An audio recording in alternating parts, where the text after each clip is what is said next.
Hello everyone. Namaskara Bengaluru.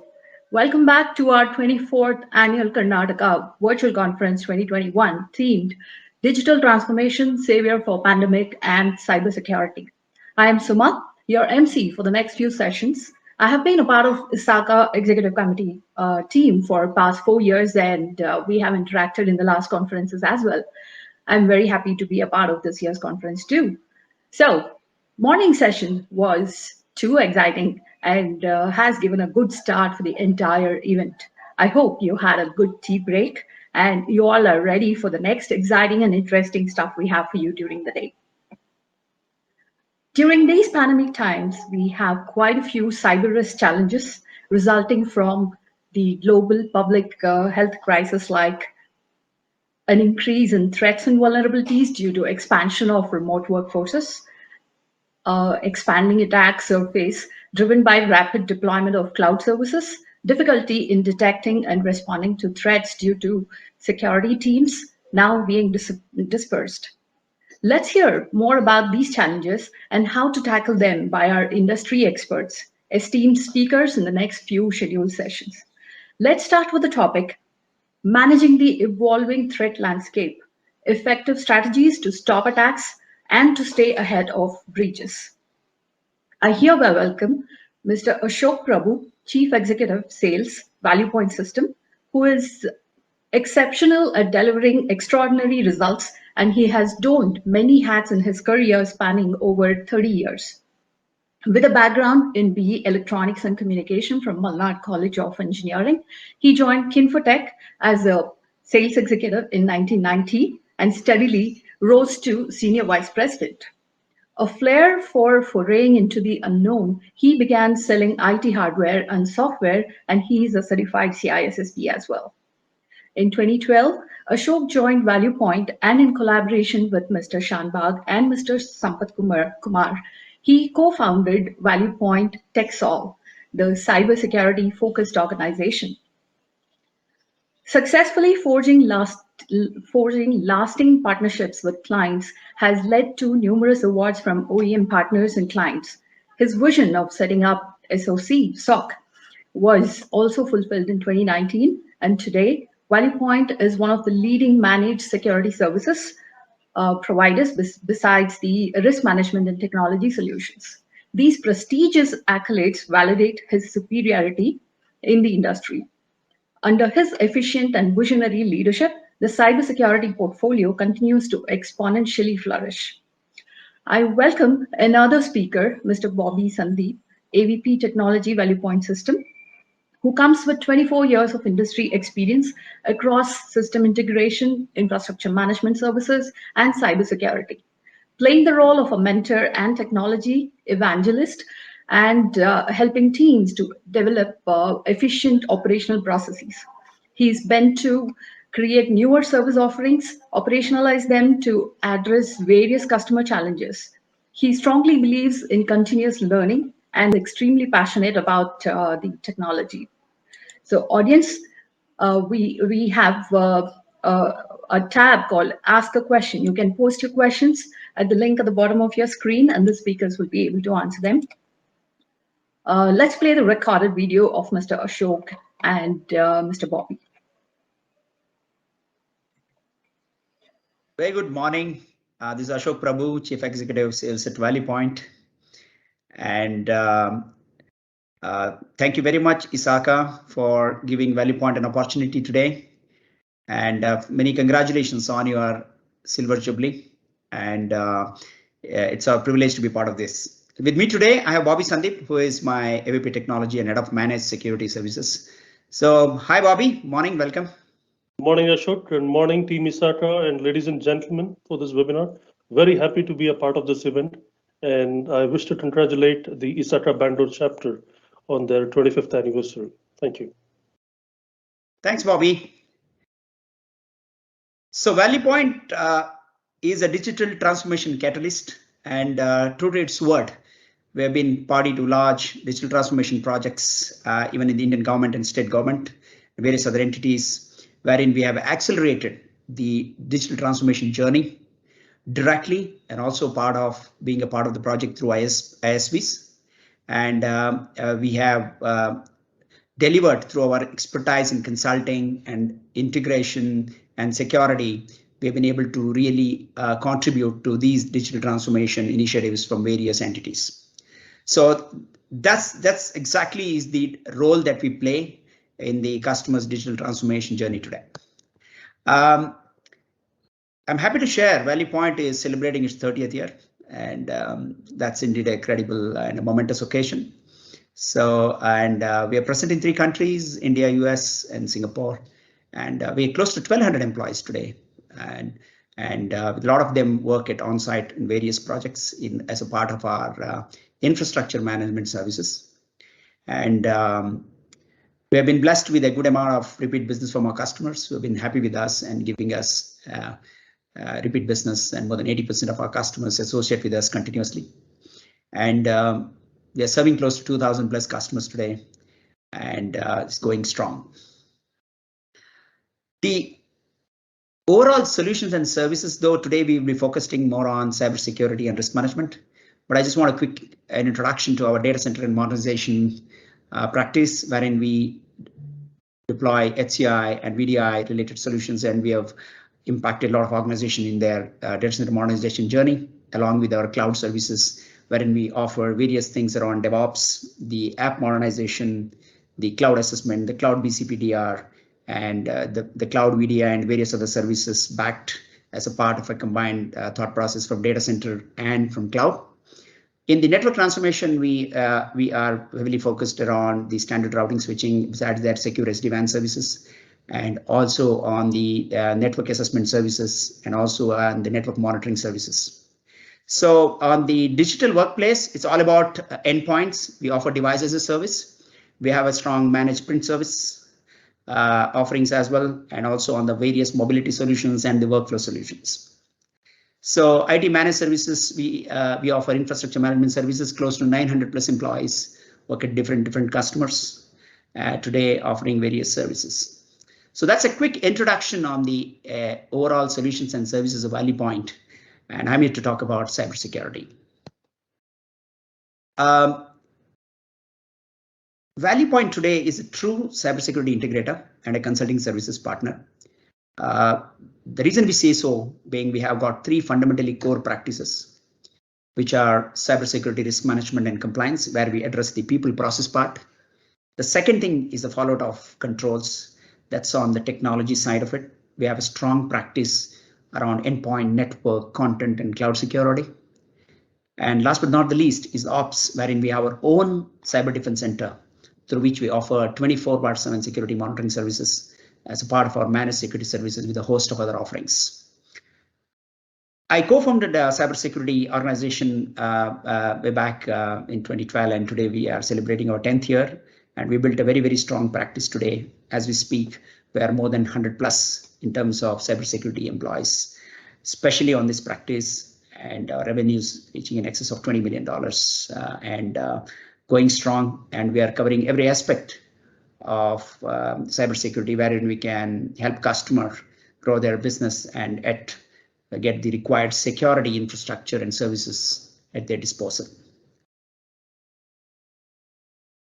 I want to talk a little bit about what we hear from our customers when I speak to a lot of CISOs, and they share that there's a lot of questions that they come is from the risk committee or from the board is, where has the current investment which has gone, and what's the kind of impact it has on the cybersecurity position? It's extremely important to know the current cybersecurity posture that one is in, and it's important to even quantify what kind of a cyber risk position that you are in. So the other aspects which really takes my attention is what are the plans to align your current cybersecurity risk position to the risk appetite. Cybersecurity is a vast line. It's impossible to really cover every aspect of cybersecurity. Unless you are regulated, you have a framework, you go after it. Otherwise, you follow certain controls. But it's important to know the risk appetite and then accordingly align and measure your cyber risk position on an ongoing basis, whether it is quarterly or monthly or daily. So it's very important that you align your risk appetite and measure the cyber risk position.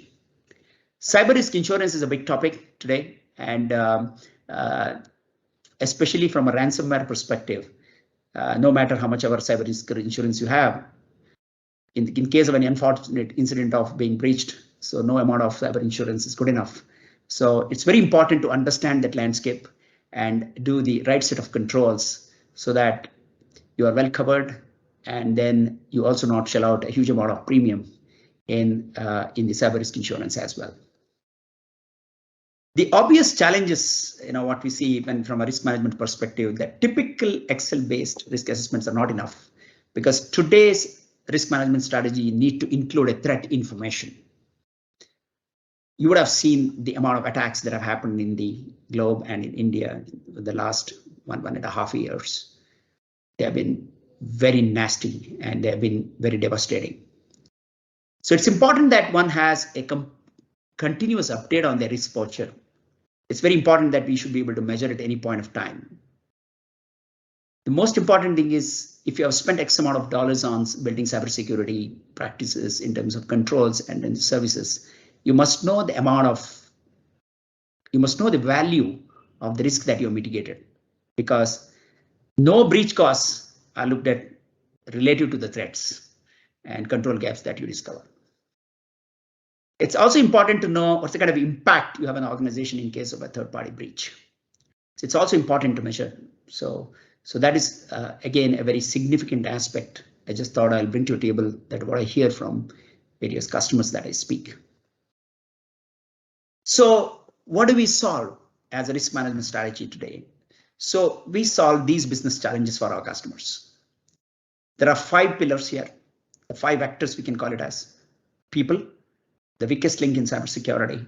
So how do you really improve the cybersecurity awareness to a set of our employees and bring in that discipline that they still do not go ahead and click a spear phishing mail and then get trapped?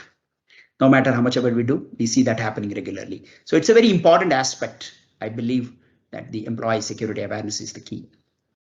The second thing is the policies and compliances. You need to follow certain about regulatory needs, and you need to map those controls, and you need to be in a position to ensure that you are compliant throughout. If there is, should there be any lapse in the controls, you need to be able to do the required remedial measures and apply them back, and you should be instantly be able to check what kind of an improvement is in your percentage levels with respect to compliance. It's very important. Third, cybersecurity technology landscape is also equally key. We have deployed lots of technologies. Very important to keep track of the configurations with respect to best practices. Very important. You need to know the configuration gaps. The vulnerability assessment frequently being done, so you need to know the gaps. And most importantly, you must have an intelligent way to really prioritize your risk posture, what you find, and so that you take the right steps to really help ease the operations. The fourth point is the cybersecurity product. So I've been in business for the last 30 years. This is my 31st year. So I've been selling various products. Has been my area. Though IMSAS has been good standing today, but it's important that the customers do the right deployment of the technologies, whether they are detection based, whether they are preventive based, whether they are incident response based, whether they are outsourced to somebody. It's extremely important that you have a clear view of how much is needed for you, right? So what is too much, or how much is too much, right? So what are the kind of cybersecurity products that you need? Whether those are implemented properly are very, very critical aspects when it comes to cybersecurity products. So the last but not the final point is what is the kind of a risk that you are seeing from a third-party vendors today, right? So you should be able to have a fair idea. So at Valleypoint, this is what we are automating, and we are offering a centralized platform for you so that you could quantify the risk of each vector, and you have a risk-based approach with actionable insights. So the single dashboard view for you for the technology assets that you have, whether they are on-prem, they are on cloud, irrespective of the platform that you use, you would be able to get a central view of the posture there. And how to really calculate the overall organization risk. That's one of the important aspects that one need to know across all these 5 vectors. So if implemented and rightly as a framework, so it will also help you to identify what is the likelihood of you getting breached over next 12 months. What are the chances? What kind of a dollar impact it has in your organization? This could be a very effective tool or a strategy to go back to the board to seek additional budgets for cybersecurity today, so that we don't have to face an untoward incident in terms of a breach. So that's exactly what our risk management platform and the cyber risk quantification we were talking in terms of the risk management and compliance and helping you to maintain the posture management. So that's the first piece. Now let me come to the second most important stuff. It's in the technology landscape. So I thought I'll present the top security trends and focus that we have seen as an organization. Especially with the pandemic, we all got used to working from home, and that really threw a different challenge in terms of cybersecurity. All those controls that have been deployed in terms of the data center and the users within the premises just was irrelevant. Even for a simple remote vulnerability assessment of a host, things changed. So we saw an emergence of a zero trust platform, zero trust security, zero trust network access, whatever you want to call that as, really emerged as one of the top deployments. And we had tremendous amount of deployments of these during the pandemic. In fact, our cybersecurity business grew 2x during the last year. The second thing what we are seeing is in the network and network security coming together as part of the framework Secure Access Service Edge. So this is again, customers have been adopting technologies with this in mind and building this roadmap for their organization. Cloud security is not a brainer, but it's very important to see that the same old controls that you have running on your on-prem environment may not be the relevant ones. And I'm sure all of us are well educated now that the data responsibility, which is on the cloud, is the responsibility of the customer. It's not the service provider. They can probably give you a infrastructural type of security, but definitely not guarantee for your data. It's up to you. How do you configure your assets? It's up to you. How do you manage compliance on your cloud platform? We have seen the emergence of technologies on the cloud security, posture management, workload protection, etc., contributing here. The next thing what we have seen as a trend is managed detection and response, MDR. We are also seeing an evolution of XDR. So a lot of terminologies in place, but what I fundamentally believe that the customers are seeking real-time management of their security threats. They do not want to get breached. They would like to know if there is any attacker in the environment. They would like to know if there is any lateral movement happening. They would like to know if there is any unpatched vulnerability can be exploited. They would like to know all of these instantly in real time and take immediate response. And that has given rise to managed detection and response today. With the CSOC addressing the compliance portion, I wouldn't say that CSOC is outdated. Of course, it has undergone a change. We'll talk about it when my colleague Bobby speaks about the next generation SOC.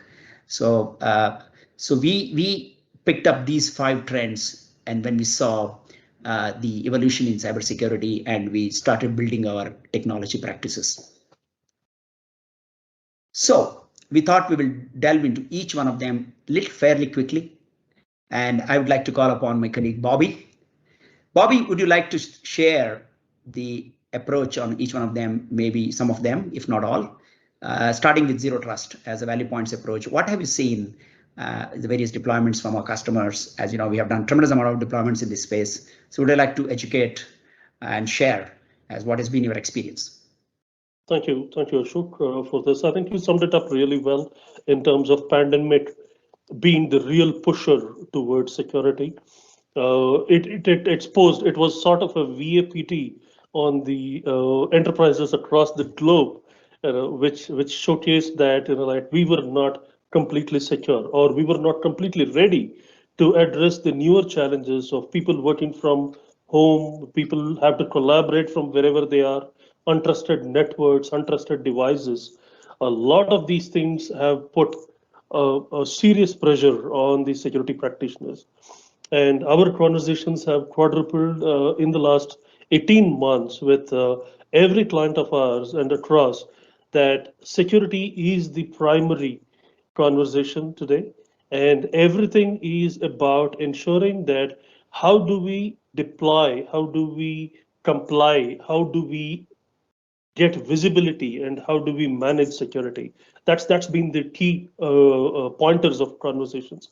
Coming to the zero trust part of it, yes, most of our customers, when work from home was pushed or pushed on them, and the first thing we all saw was people moving into the VPN part of it. But a huge gap in that particular technology for years now, where you are providing access to a user based on a certain criteria, which could be your IP address or the MAC ID of the device, but you still do not know if the device is ready to be allowed into the network.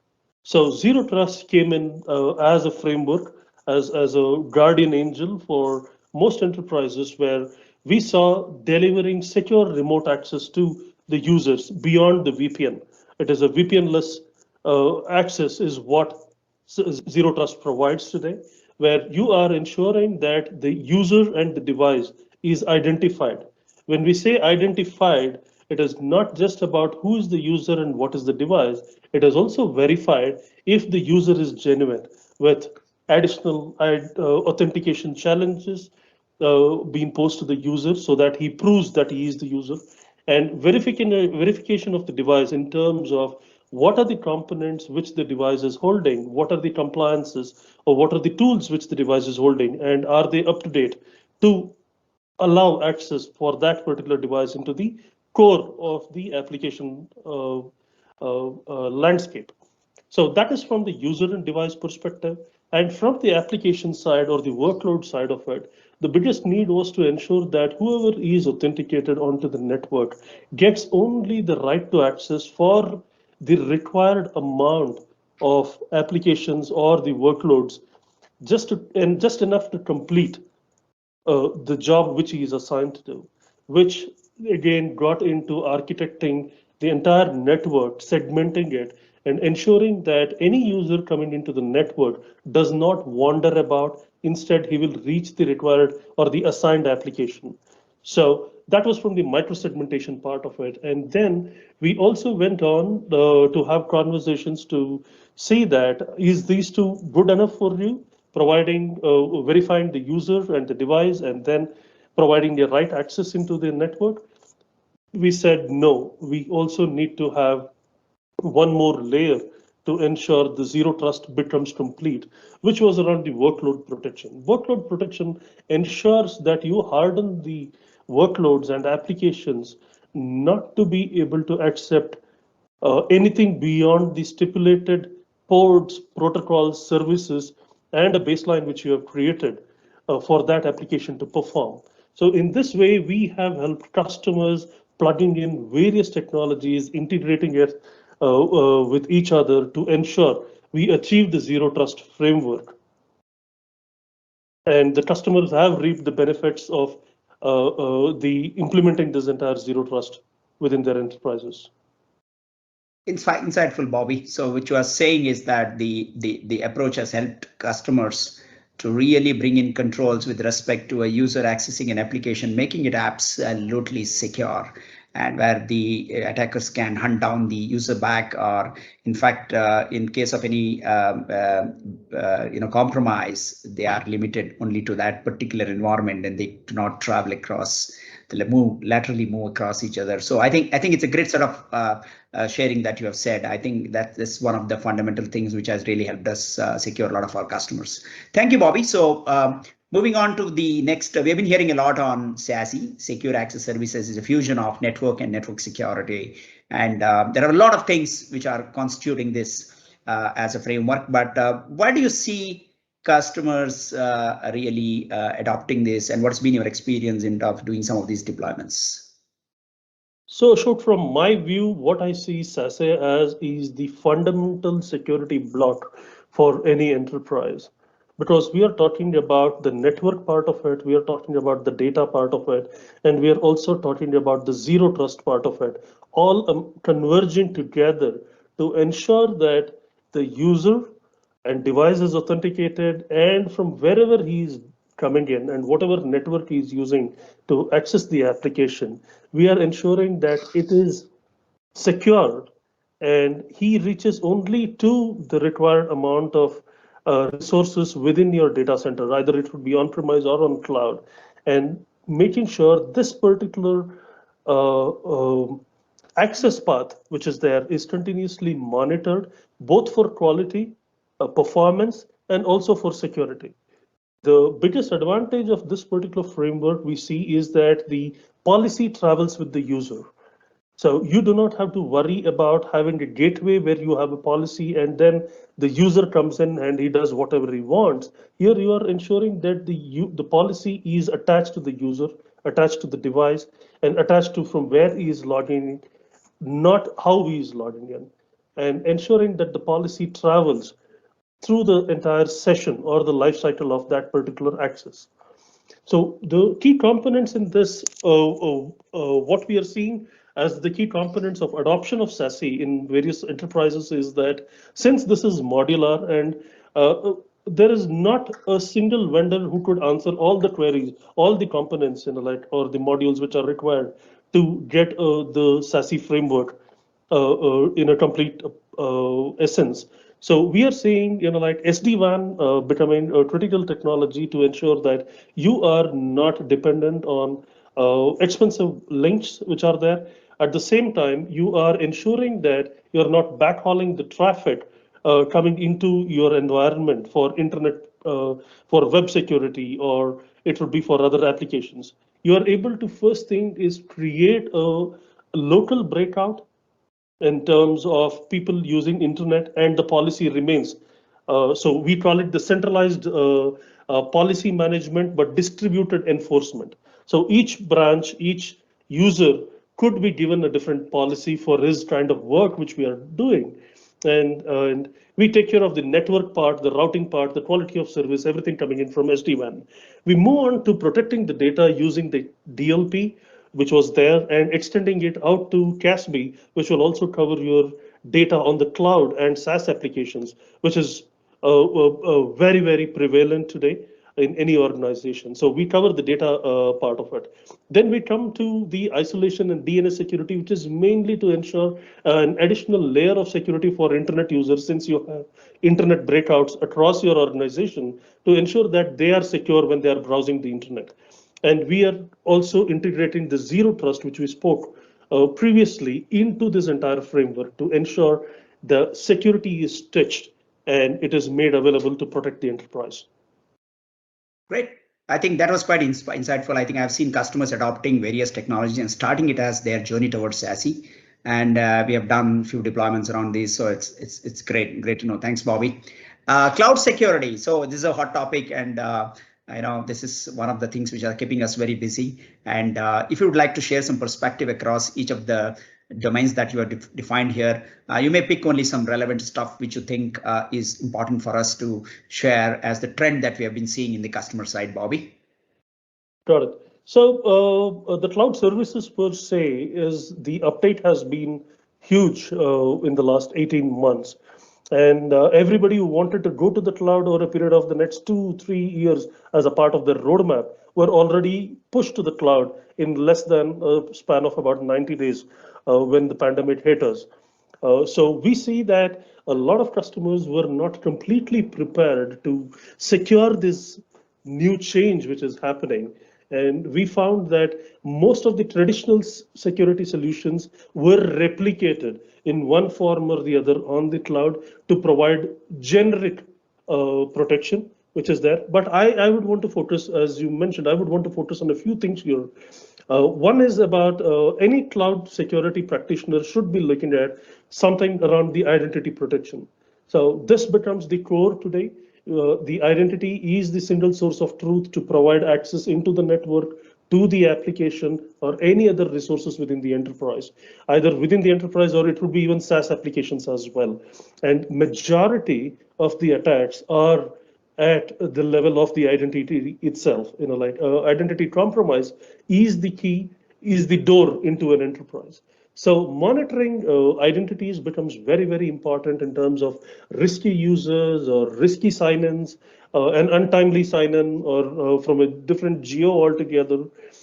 This being the standard identity monitoring components, we also have to start looking at the service accounts where the machine-to-machine conversation happens once configured and you are connected and you do not know how many service accounts you have created. It would be local administrators, it would be service accounts. These are the accounts which are mainly used by attackers to compromise an infrastructure.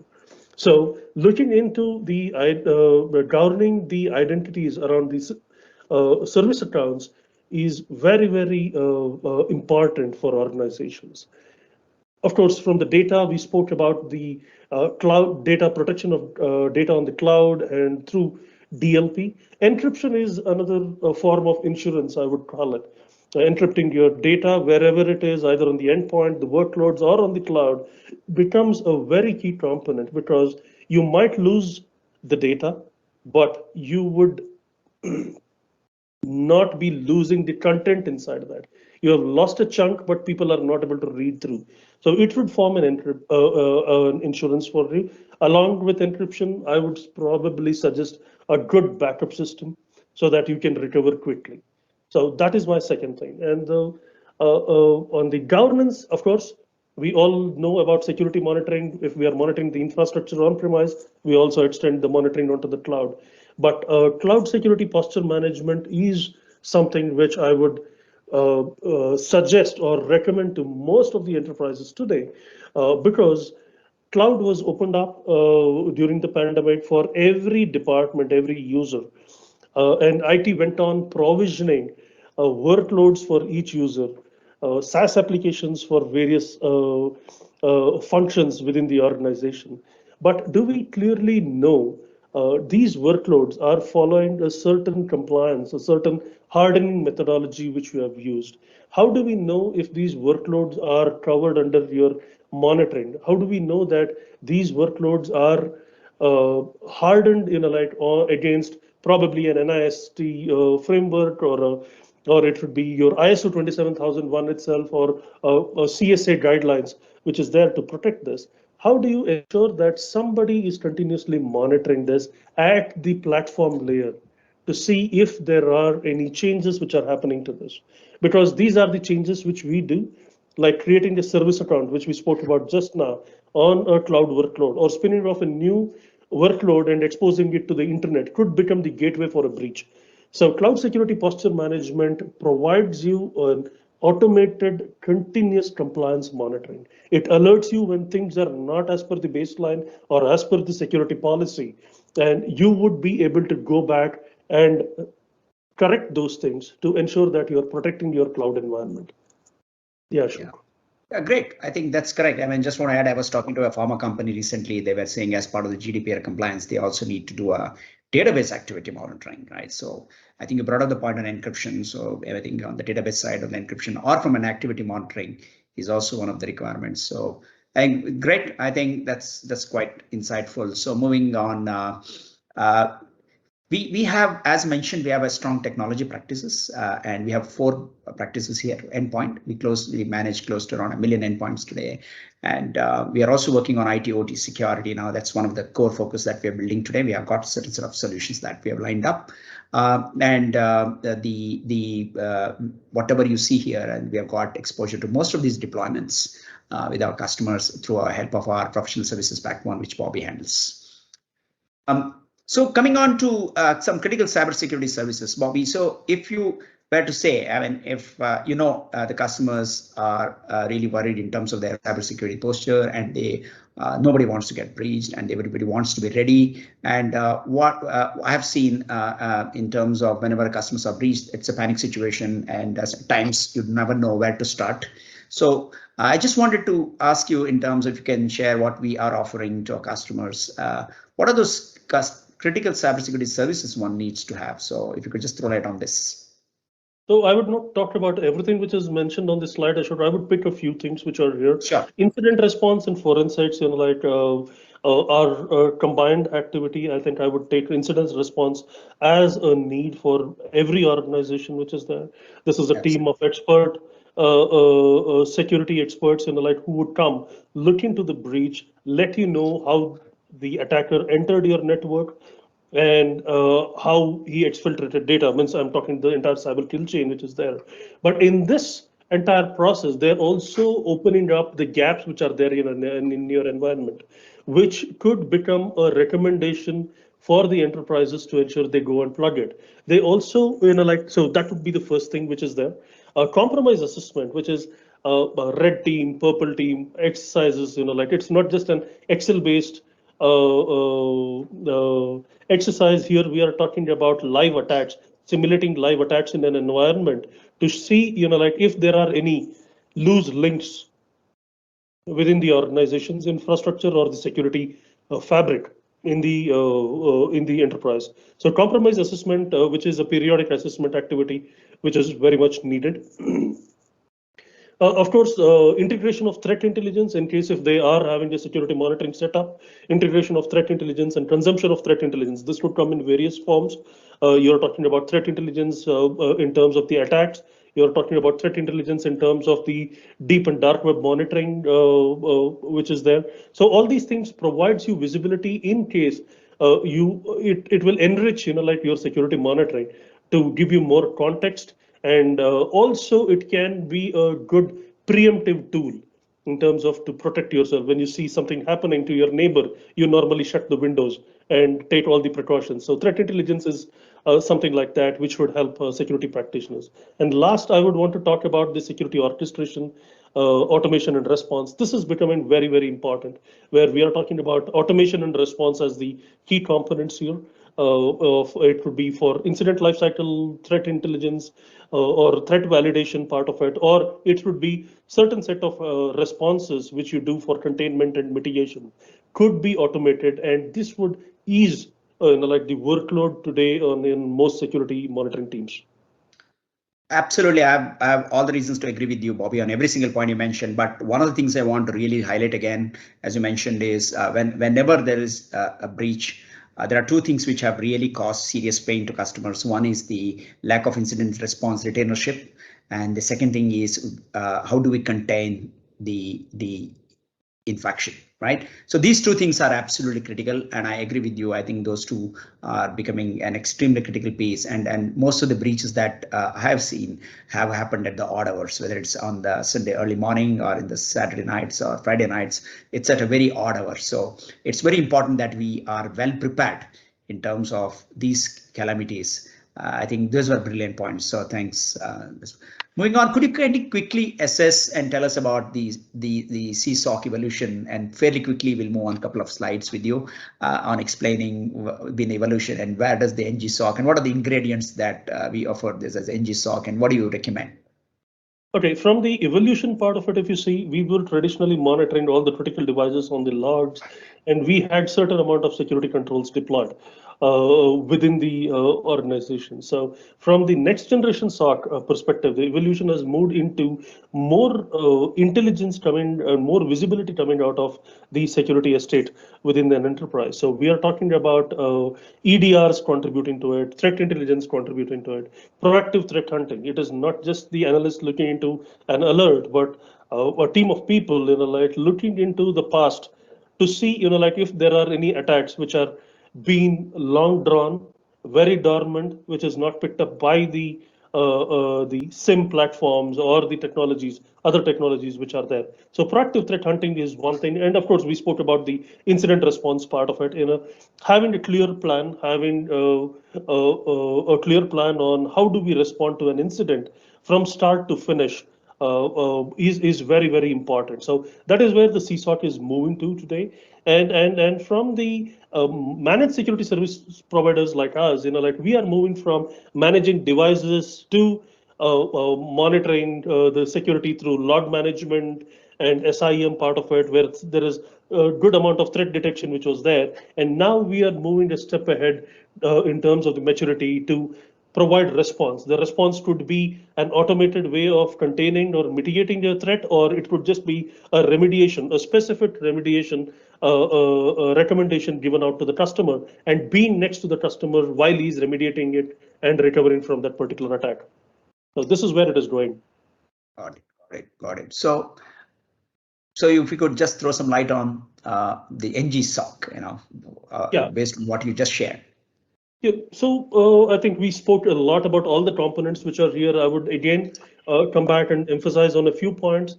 Expand your coverage of large, like extend the security estate coverage. When I say security estate, it is not just the critical devices, but try to move into covering almost all devices into the log management, because you do not know which device which you have not covered is used as a leapfrog or a trampoline to jump into the critical infrastructure.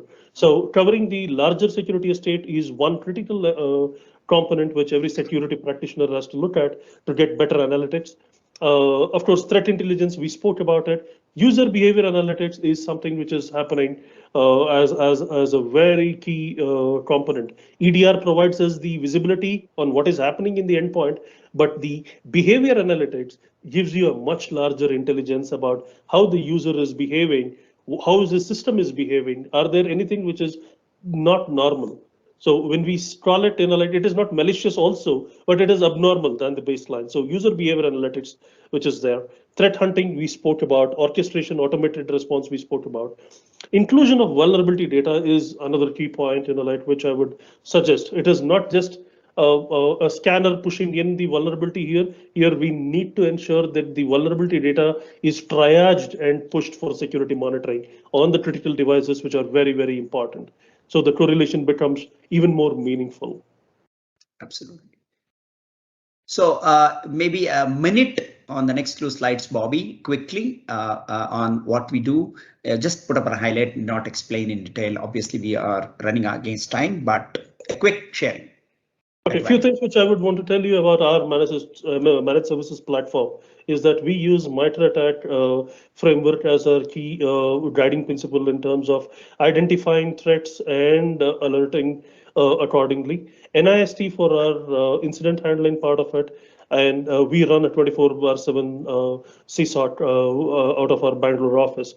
So we deliver these traditional device monitoring and SOC as a service to our customers. Our platforms are included with the UEBA, SOAR, and threat intelligence as a base platform itself. We do not add it as an add-on component. So Ashok, if you could move on, I would go on to the next couple of services. We've also included managed detection and response. We are combining the power of EDR and the traditional SOC along with threat intelligence, threat hunting components to deliver the managed detection and response to our customers. Of course, the governance services, which falls back in most cases, like your generate VAPT or cyber risk quantification assessments, which are there. And we also deliver the vulnerability and patch management services for our customers from our SOC.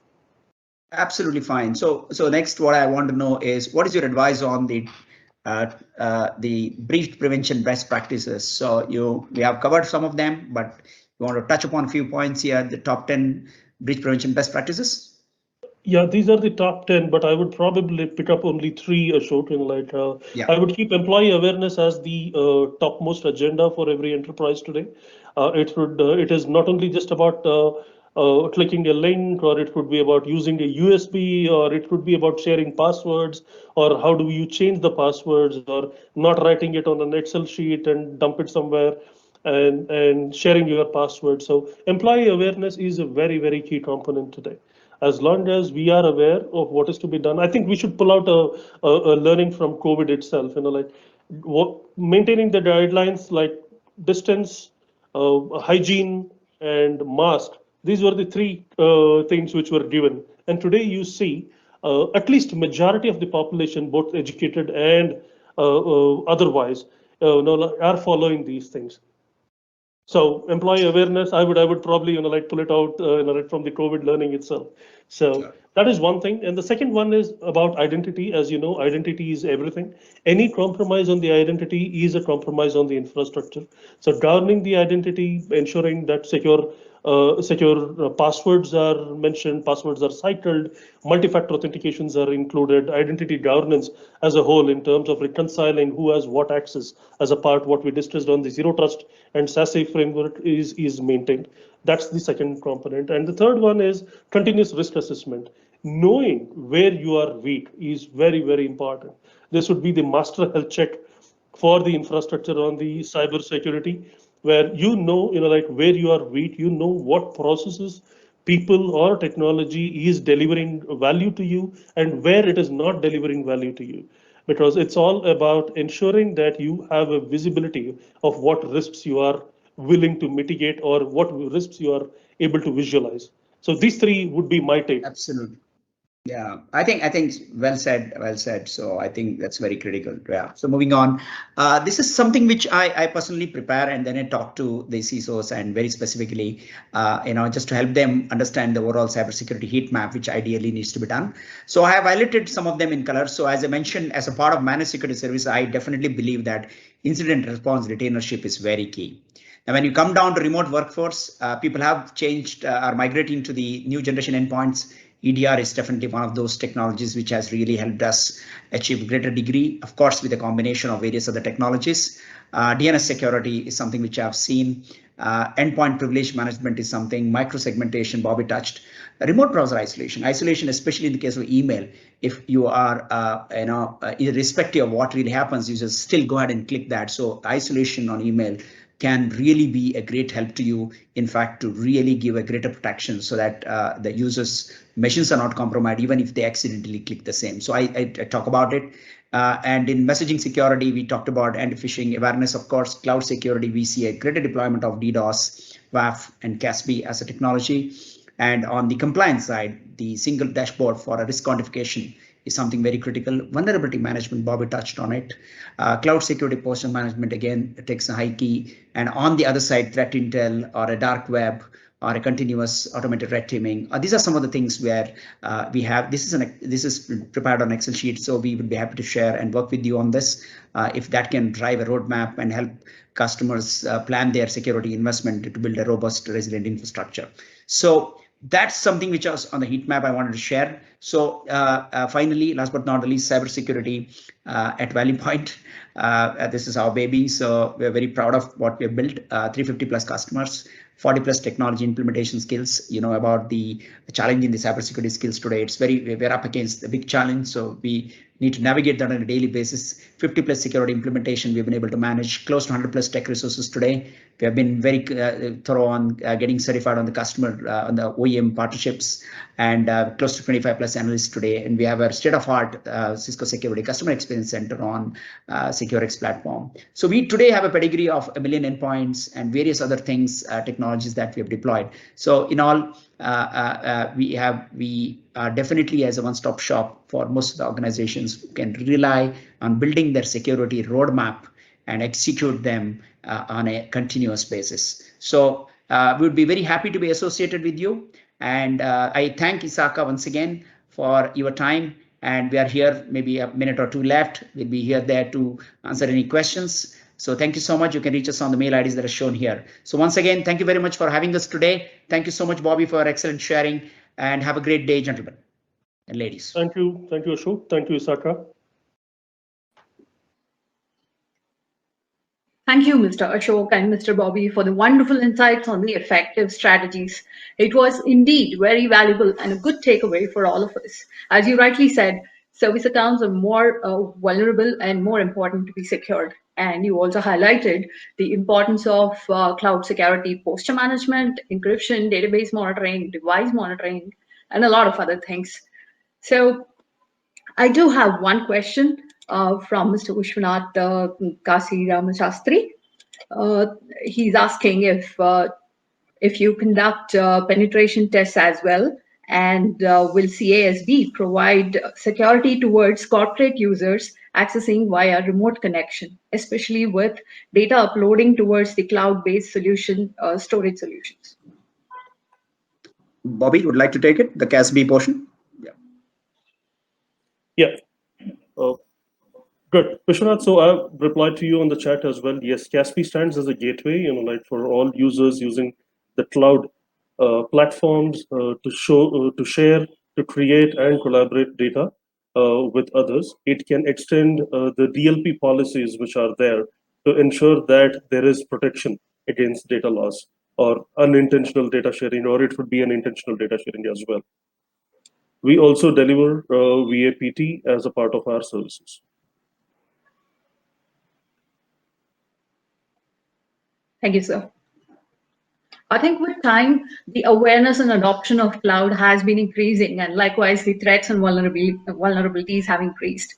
I think technology has been able to cope up with all the arising risks and improve further. So I just have one question. How does Valleypoint defend human-operated ransomware? Yeah, I think I'll let Bobby answer that. Bobby? Yeah. So all ransomwares or all malwares or all attacks are delivered in using technology, but behind everything there is an adversary. So understanding the tools, the tactics, and the intent of the adversary becomes very, very important in defending these attacks. It could be either ransomware or it could be anything around like an attack to the infrastructure. The knowledge of an advisory of who he is, what is his intent, becomes very, very important. So in my talk, I mentioned a lot about the threat intelligence. This is where we get the intelligence to know what is happening all across the world. What are the tools, techniques, and procedures used for attacks? What are the modes? What are their intent? Are there any campaigns which are running? Like getting these intelligence, like from the deep dark web, like helps us prepare better.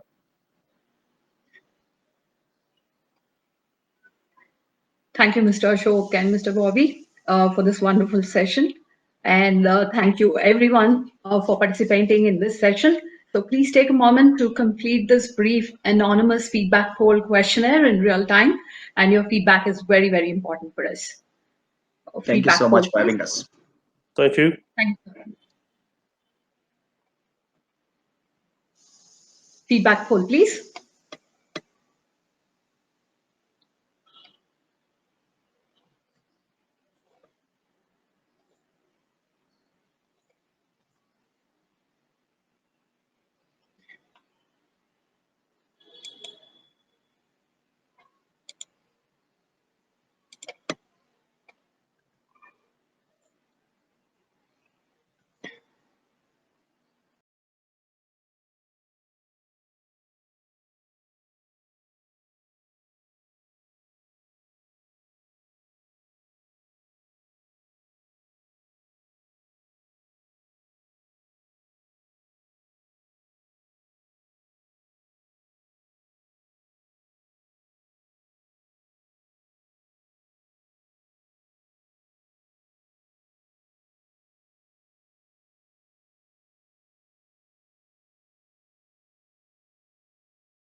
I guess.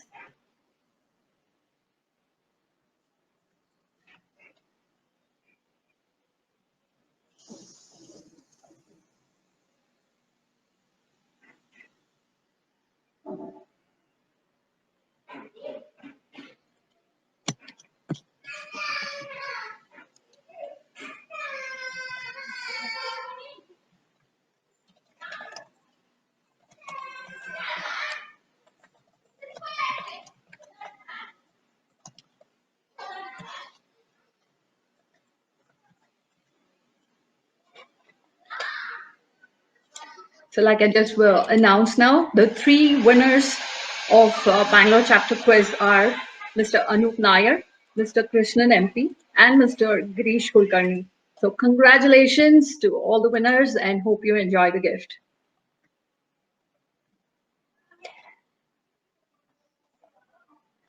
Going back to our session. So we have all been through this pandemic and currently going through it as well, right? So how has this pandemic impacted cyber risk? What can we trust and what we cannot?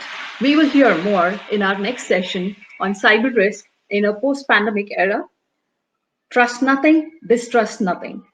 I hereby welcome Mr. Krishnanand N, Bhat, Director Technology Advisory from Nexdigm SKP, who comes with over 18 years of experience and leads the technology consulting and technology risk advisory team at Nextime SKP. He has worked extensively with a wide range of industries, including IT, travel and tourism, logistics, media and entertainment, banking and poultry. In his association with Nextime since 2017, Krish has focused on enhancing technology risk services and integrating data security best practices across operations in client solutions as well as internal processes. As Director for Technology Risk Advisory, he has led many projects for streamlining and building processes, especially in cybersecurity compliances, vendor management, and CMMI modules for the in-house tech lab. He has also started Ethical Hacking Lab with a dedicated team of ethical hackers within the organization. His passion for the subject has led him to conduct various thought leadership seminars on illustrious platforms and even moderate discussions with global experts. He is in the CISSP Speakers Bureau and conducts training programs for students internationally. Krish translates his passion for technology by designing and building solutions for organizations to address their unique business needs. Krish is a chartered accountant and a certified CISA and CISSP. Welcome, Mr. Krishnanand. The stage is yours.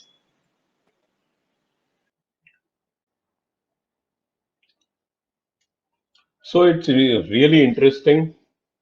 ISACA Bangalore chapter. Congratulations on the 25th year of celebration, and it's a great going. So let me move to today's topic.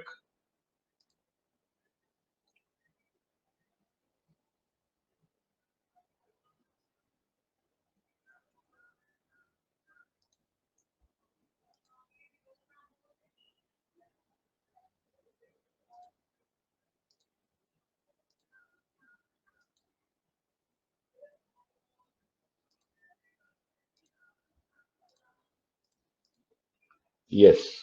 So cyber risk in a post-pandemic era. Trust nothing, distrust nothing. So I felt when I selected this topic that one, it needs to be vendor agnostic. Second, it needs to align with the core ethos of what ISACA stands for from 1979 when it was an Electronic Data Processing Association, EDP association, and it grew along the years. Cybersecurity, technology, digital transformation, Internet of Things, the world that we live in, the interconnected world, all of us have this inherent belief that nothing will go wrong. That's one of the primary reasons that O365 or Office 365 is being used so popularly. End of the day, it's because we trust the vendor and there's nothing that makes us distrust. Similarly, when WhatsApp changed its privacy policy, all users of WhatsApp decided that WhatsApp is going to look into and read into what we are going to do. So why not change the service provider? Why? Because what we trusted for so long suddenly turned into an environment of distress. But did that help? Moving from one service provider to another service provider is not the solution of the problem. The cyber risk around that still exists. Your information is still in the hands of a service provider, and that is where the challenge comes up. What organizations worldwide still need to understand and mature to is that end of the day, for us to build a robust cyber security posture, reliance still needs to be placed on the ingenuity of the human mind and the basics of checks and balances that are necessary, irrespective of a brand that stands behind a product and solution and promises the world to us. With the best of technological solutions, endpoint protections, data leakage prevention solutions, which promise that you will be protected, according to me, it's just your state of mind. You're as secure as you feel secure, and no amount of investment is going to make you more secure. So, in today's topic, let's dwell on some of the scenarios of this paradox of trust. And does that mean that I stop using systems? Does that mean that I stop using solutions? No. So that means I cannot distrust also. So, what is it that keeps the optimum balance in maintaining a cyber risk posture where I need to validate, at the same time, I cannot blindly adopt? Some of the biggest impacts of trust.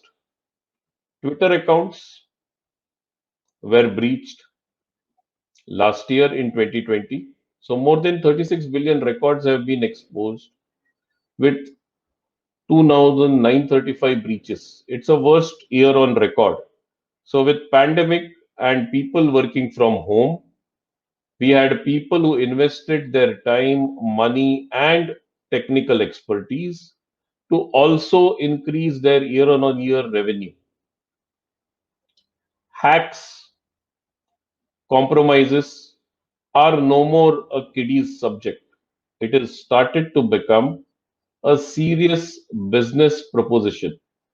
You have dedicated corporations, you have state actors investing in creating disruption for people around the world.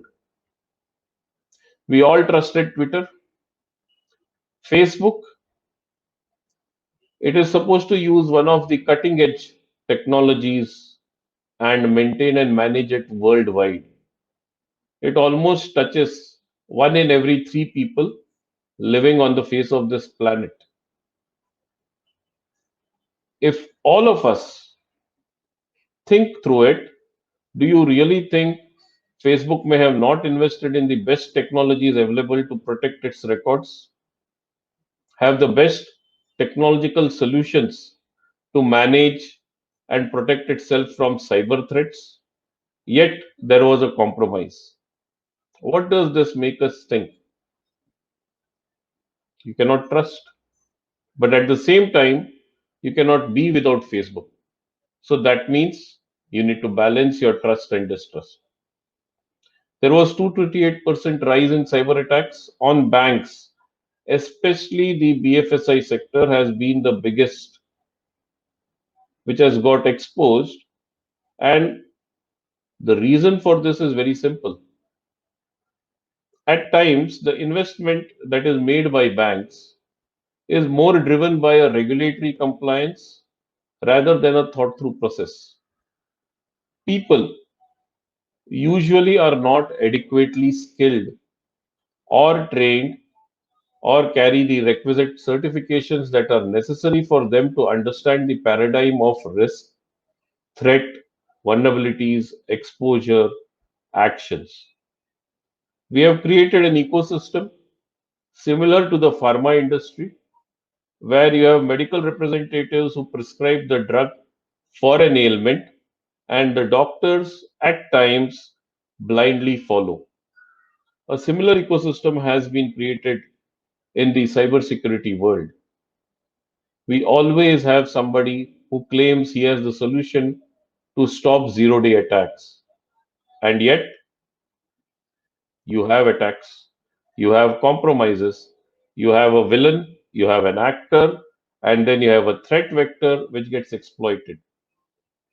We learn, we engage, we evolve.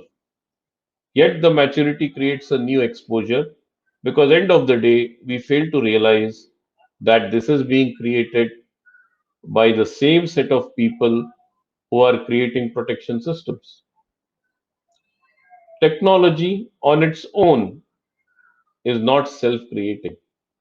It's ultimately driven by people who are managing it, handling it, configuring it, and implementing it.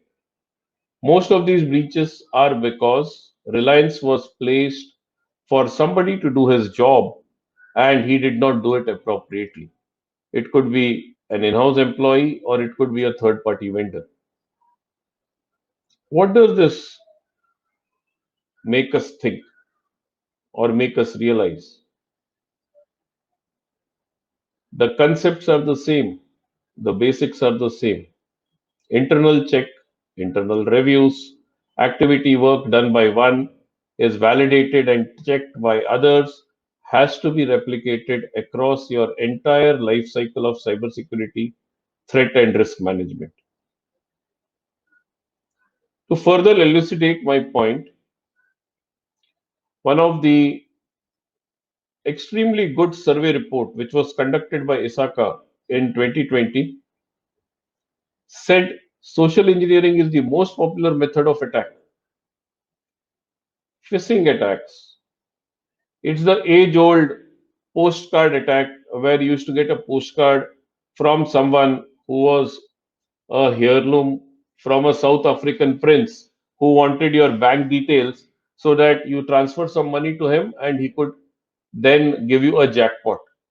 Phishing attacks are extremely successful because they play on the mind or the weakness of the human mind. They exploit your tendency of greed and you become vulnerable to the attack. Even the most aware, skilled workforce at times is a victim of phishing attack. It is the moment of weakness that is exploited, and there are several ways in which this is done. So you have spear phishing, you have targeted phishing, and then you have spamming.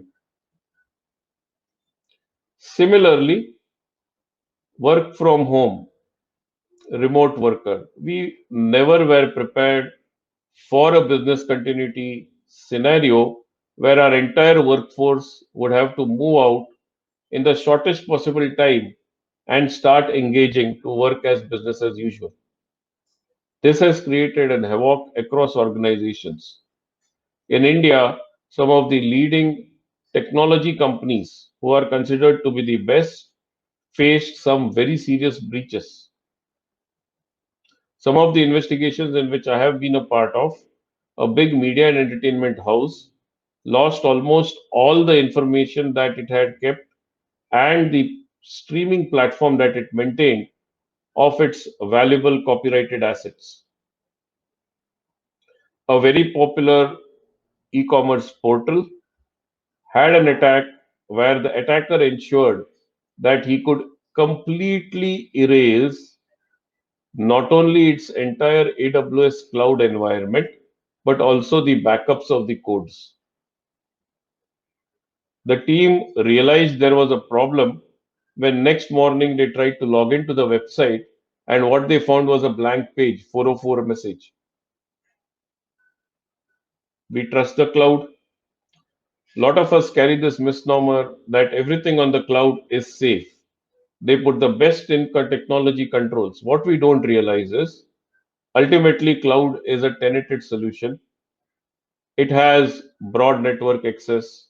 It is extremely good for scalability. It brings down your capital investment cost.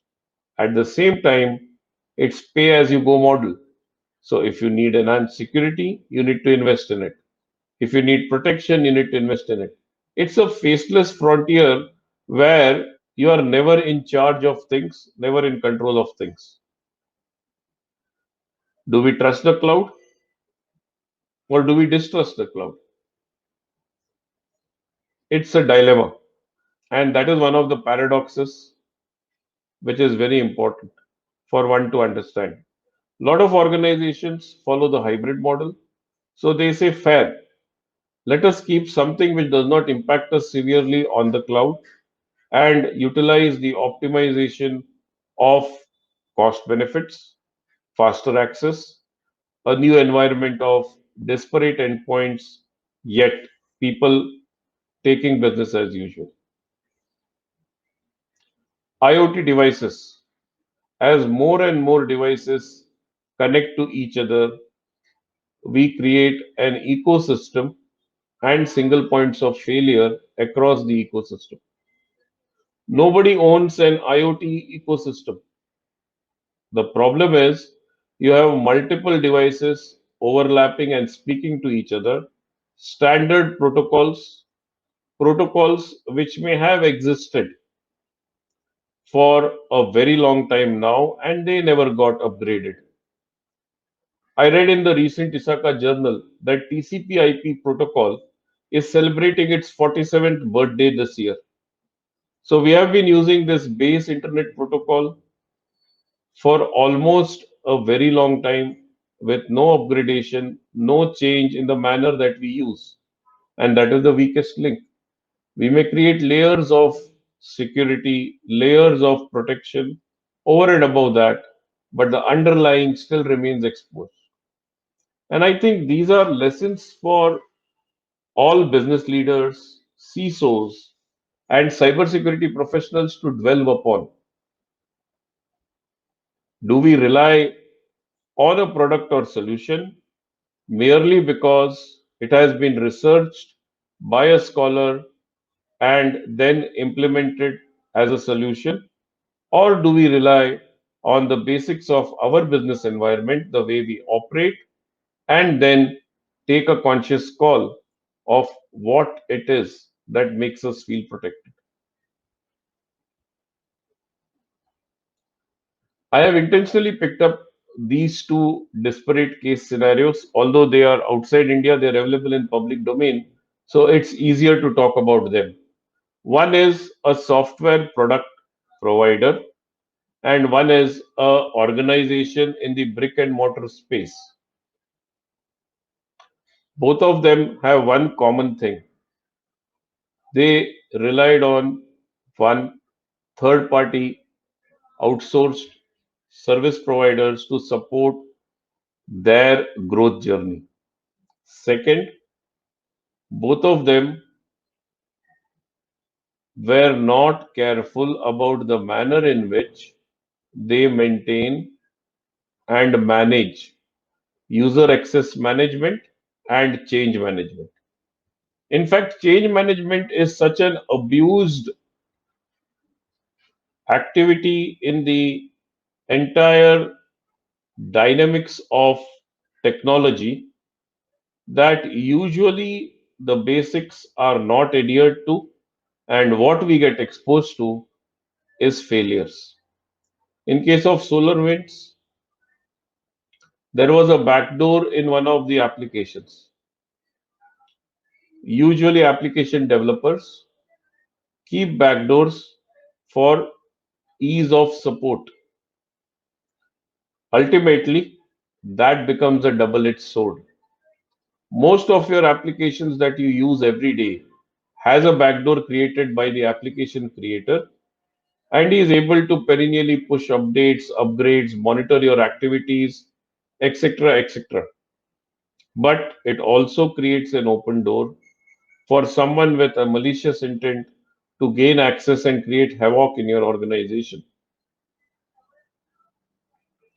The worst part about the SolarWinds case is it was reported a year back, but nobody took it seriously.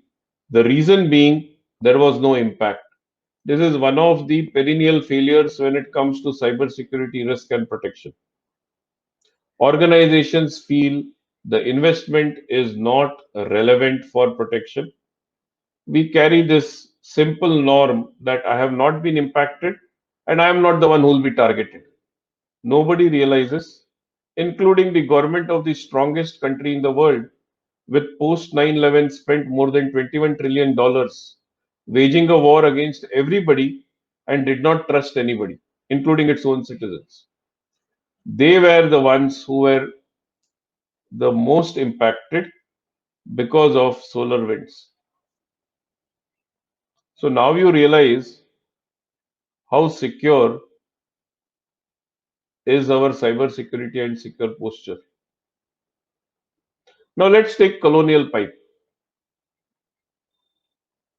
It's a traditional company, maybe not so focused and aligned to the modern day technology, protection expectations, and requirements.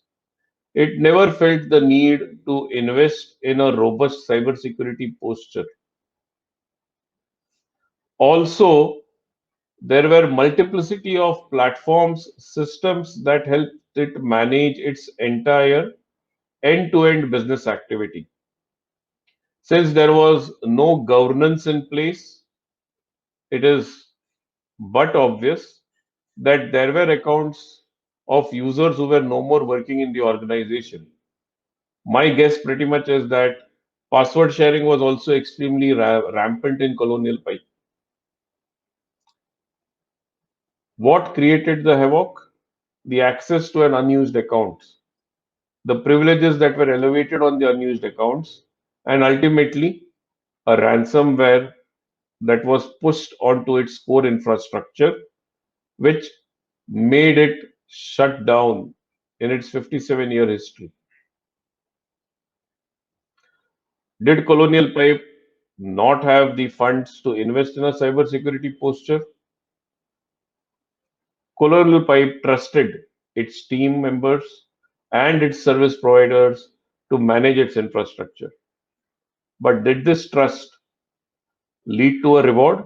Yes, the reward was a ransomware attack and a demand for $4.4 million. So we need to start making ourselves aware as cybersecurity professionals, especially the members of ISACA, that it's time we need to work back our basics. We need to understand that nothing can be trusted. At the same time, you cannot stop using these modern day conveniences, so you start with an assumption of distrust. So, what is so different today than it was earlier? Let us go a decade back. Internet was not as powerful as it is today. Computers were just beginning to talk to each other. So, from a central controlled dummy access based system, we started moving to a distributed connected system, and then internet, the boom started. We could easily connect to one another, speak to each other over the internet using technology as the platform or the base. Eventually, as things started getting more and more interconnected, the avenues for damage also started increasing. It is much easier for a government of a nation to wage a war against another nation from a small room with a group of passionate programmers to create a havoc, then put troops at the border and spend and invest a lot of money. So your entire financial system can be brought down with a simple reconnaissance exercise carried by a group of young aspiring potential hackers. Similarly, lot of things are done accidentally because our resources are not adequately trained. So the speaker in the previous session correctly pointed out that awareness is something which is like a malaise today. People are not aware, and not being aware means you can easily be taken for a ride. Audit. Audit is more like an exercise which is driven by checklists rather than intuition and professional skepticism.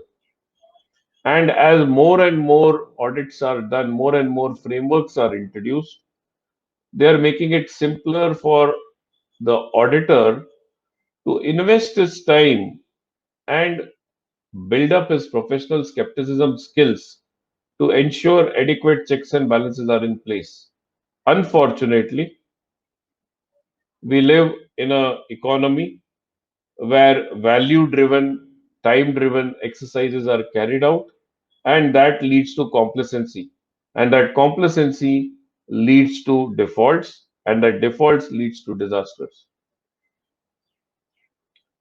Reliance on third-party vendors. So we are living in an outsourced world where more and more is outsourced, where we focus more and more on our core. Even software application developers are outsourced. That means the core engine and the platform on which a beautiful looking e-commerce site with more than maybe 200 microservices, you find that maybe 40% of the work is outsourced over there.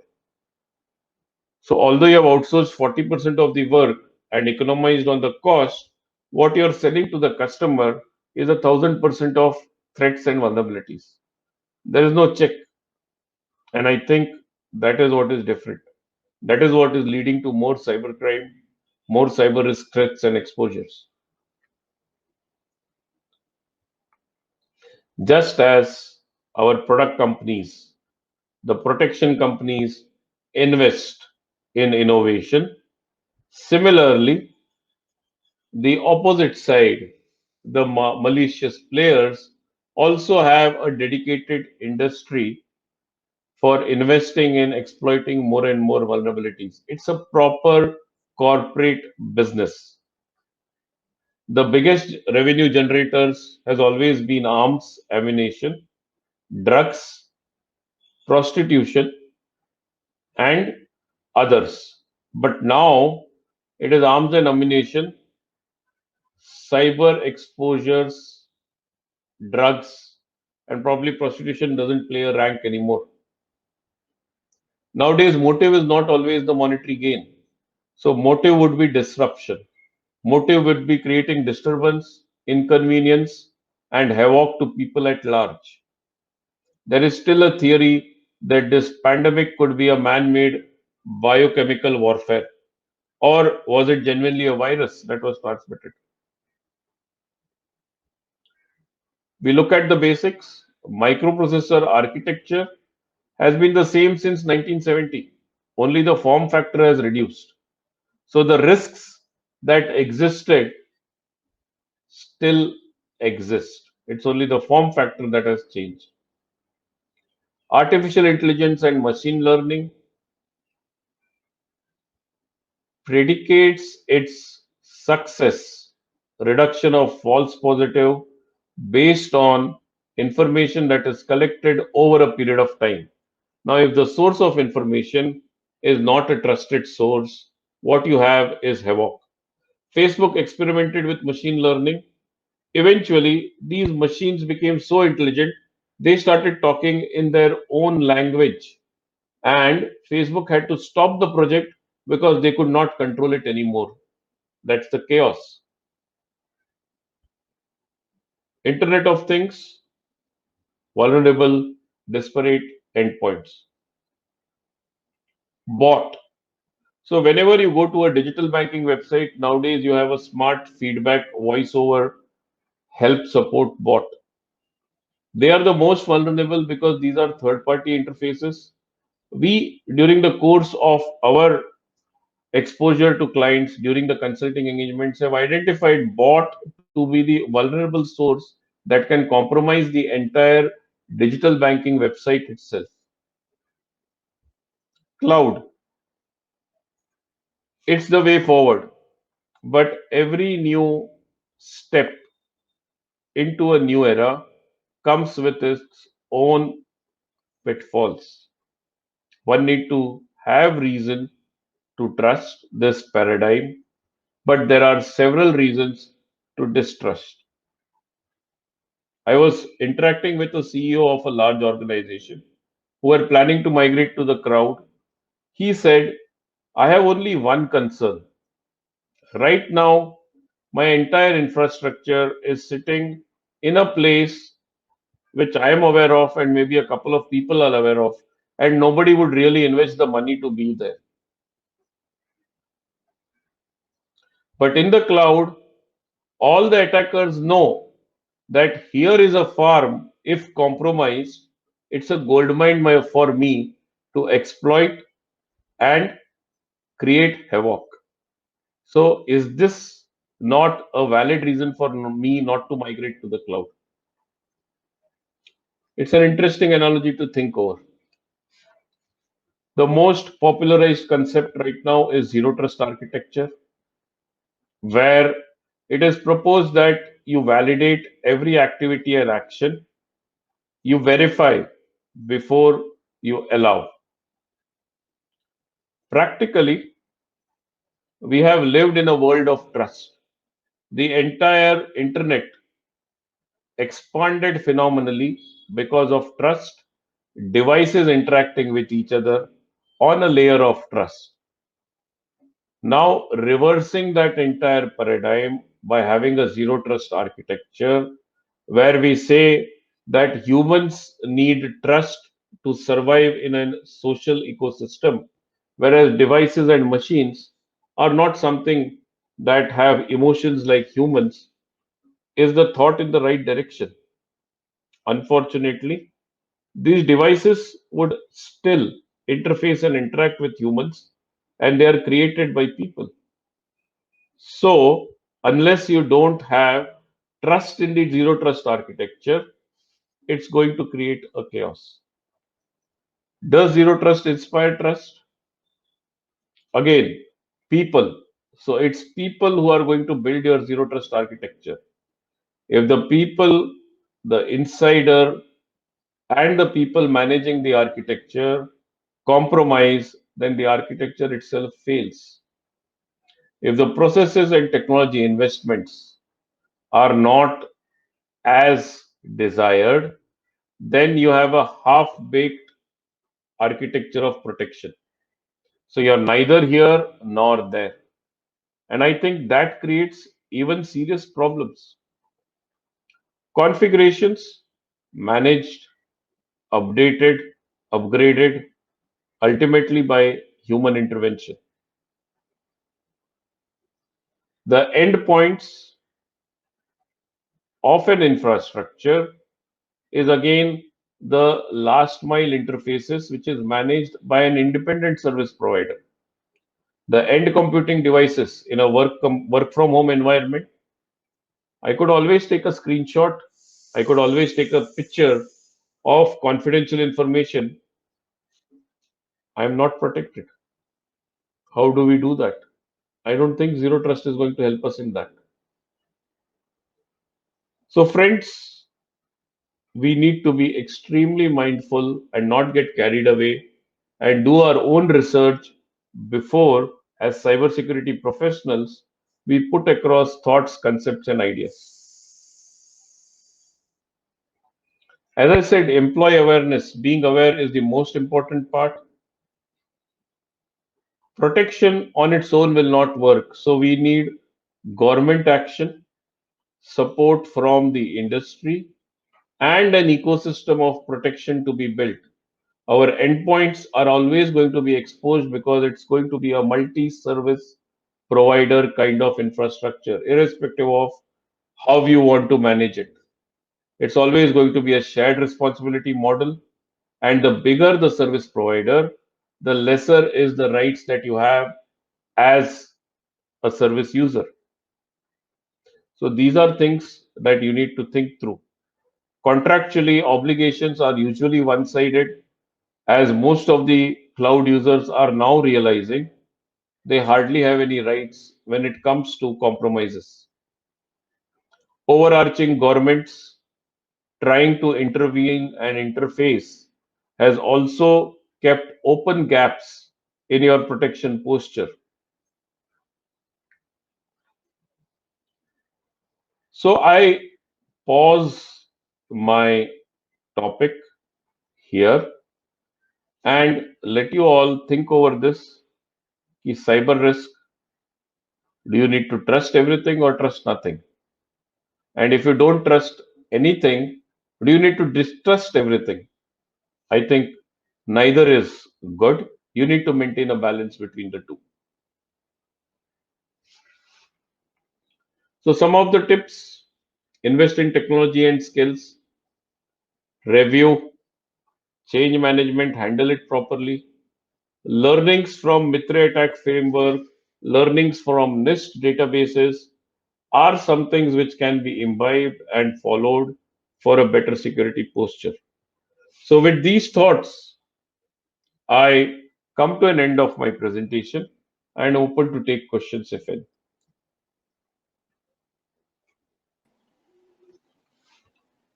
Thank you, Mr. Krishnanand, for the wonderful insights. Trust nothing, distrust nothing should be our motto going forward, I guess. So you have given us an insight with real-time examples of Facebook, major attack trends, SolarWinds, etc., and also the zero trust architecture you explained as a food for thought you have given us to manage the cybersecurity as such.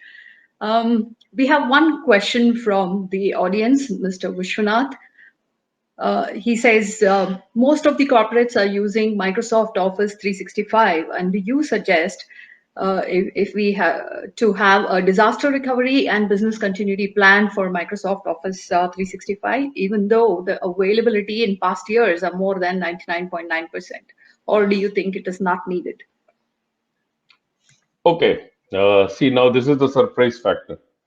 Availability 99.9% is again a misnomer because what they are saying is the infrastructure is up and running for 99.99% or 5 nines as they call it. In case of Microsoft, it's 7 nines. Is that the infrastructure is available, but is it available to use? That you need to read the fine print. You find that it is available to use after you open up the maintenance time, the downgrades, and other maintenance routines that they follow is hardly around 90 to 95%. That is point number one.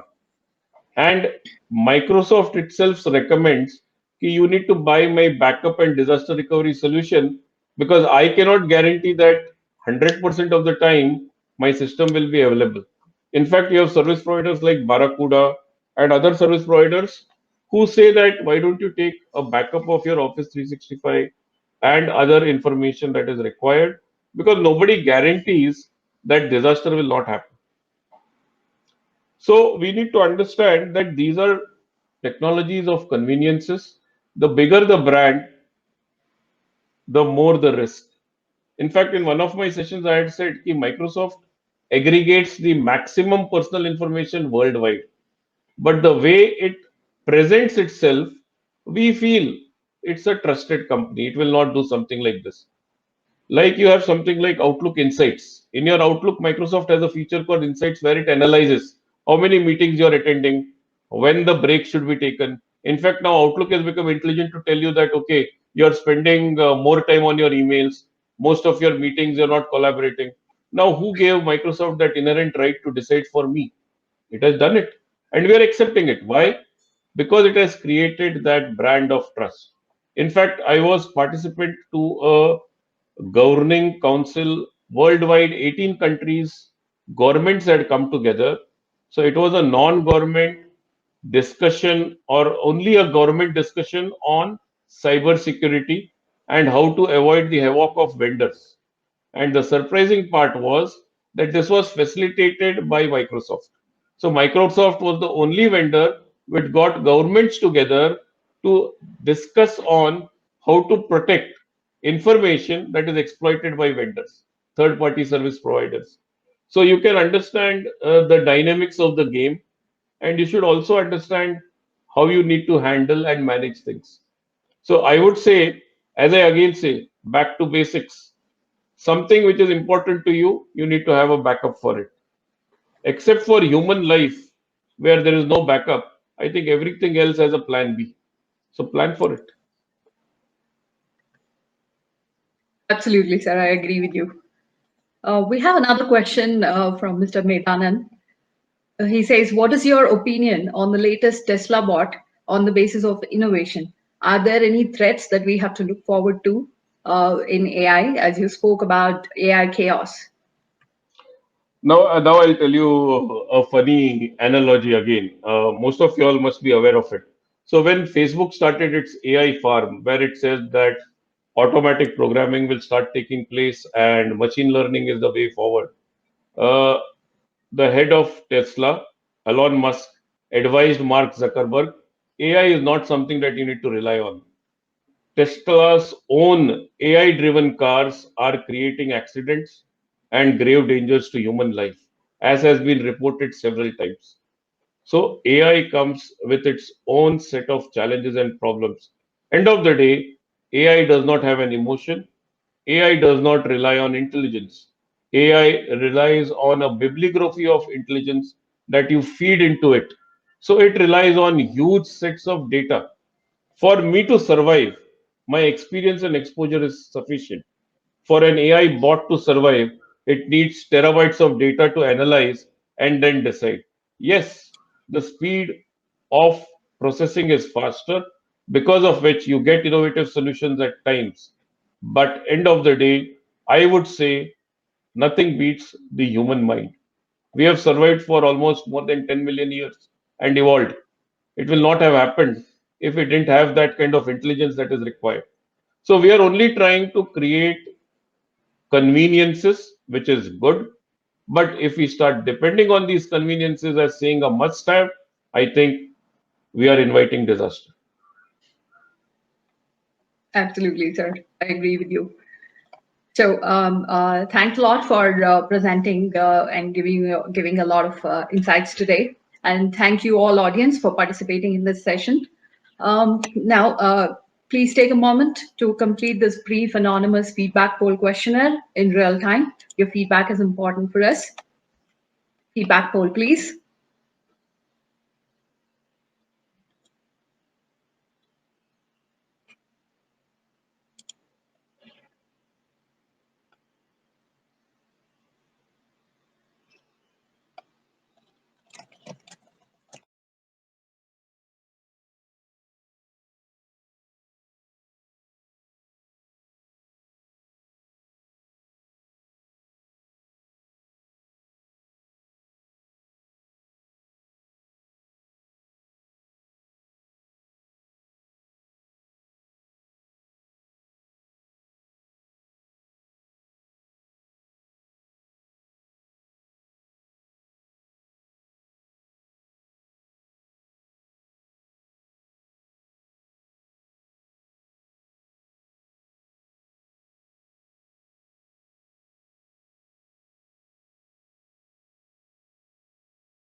Thank you all for your feedback. So moving on to our next planned session before we break for lunch. So we have very interesting topic. It is building a next generation cloud native smarter SOC by Mr. Anand Trivedi, who is heading the APAC cybersecurity business for Cyberproof. He's based out of Mumbai, and his 20 years of career achievements include heading global cybersecurity practice for a global billion-dollar IT company, building cybersecurity business for the German TIC company, ranked amongst top 5 globally, building the cybersecurity program for largest casino player in Las Vegas, managing cybersecurity and IT infrastructure program for largest utility player in Los Angeles. And he also holds various honorary positions, cybersecurity expert at CII National Committee for Insurers and Pensioners, CII Task Force for FinTech and Financial Inclusion, member of Board of Studies of MIT ADT University, Pune, and he consults leaders across various industries in their digital transformation, Industry 4.0, cybersecurity, data protection, data privacy initiatives, and is an avid speaker at various global forums. Welcome to Mr. Anand. The stage is yours now.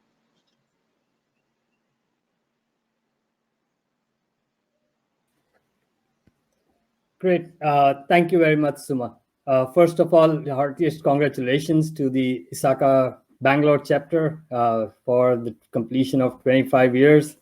I have seen Raj, Vaidehi, Suma, you know, Vanita, all of you put a lot of effort in it. So, you know, a big achievement and a big applause to all of you.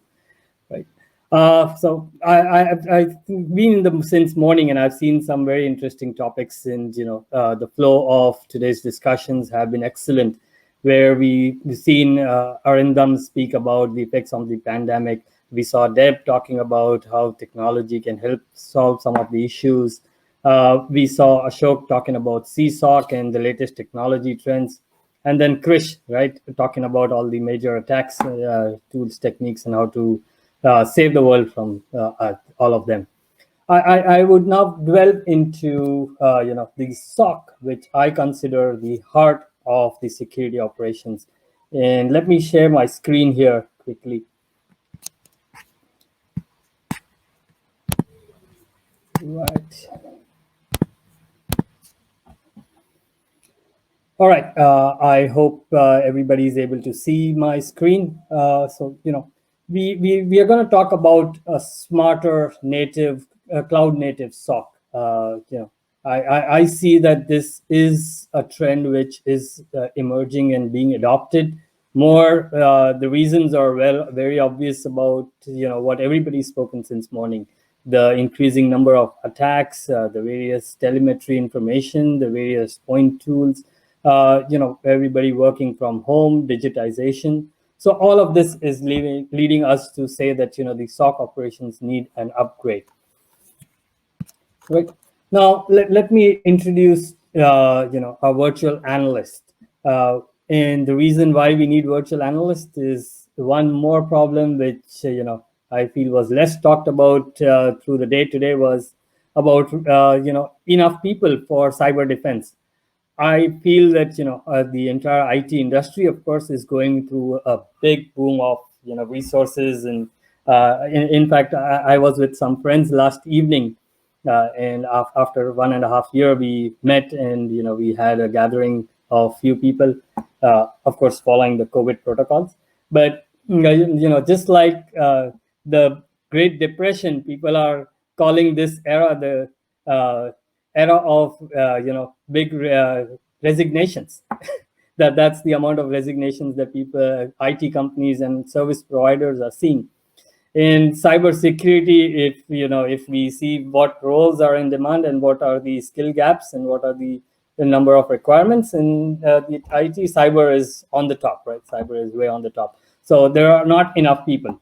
That is where we need a virtual analyst. Now, what this virtual analyst will do, of course, it will automate a lot of incident response, your creating of incidents in a ticketing system, whatever it uses, prioritizing, you know, triaging the incident, extracting observables, bringing in enrichment from other sources, looking at your past incidents, and then, you know, machine learning in terms of what was done last time, how you can improve their response, what was the issue, who solved it, bringing in all that intelligence at the table. And then it will even interface with your SOC analysts that are sitting in your SOC, right? And it will interface, it will help them resolve incidents, gather information from different tools. We need such virtual analysts today. A simple thing is the sophistication of attacks are increasing very manyfold, right? We just not enough workforce to prevent those attacks, and attacks are happening left, right, and center in various enterprises of various sizes, geography, and right from rogue attackers to nation state actors, right? So that's where we need to leverage technology. Technology is one thing which has, you know, if I'm sure you all will agree that technology is one thing which has helped us survive this pandemic in a way that, you know, we were all able to operate from home. There were challenges, of course, logistics, where Deb was saying that, you know, people had to use personal cars to deliver laptops and desktops actually as well to you know, their employees at home. But it was only because of the digitization and the technologies available today that we were able to make contactless payments. We were able to order our groceries and all the necessities online and get it delivered at our doorstep. We didn't have to go out for that, which is the basic for survival. We were all able to work from home, or else offices would be shut down, and we can't imagine the impact that it would have caused if this was the issue which would have come in maybe 1920s or 1950s, right? So technology is definitely in our side.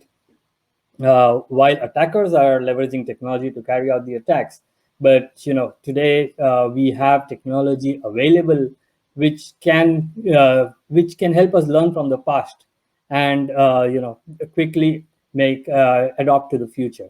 So that's where I would say we need virtual analysts to solve the cybersecurity issues faster, respond faster, and have more intelligent. They work tirelessly, right? They are not busy with one incident and then something happening on the back door, right? They can work on multiple incidents.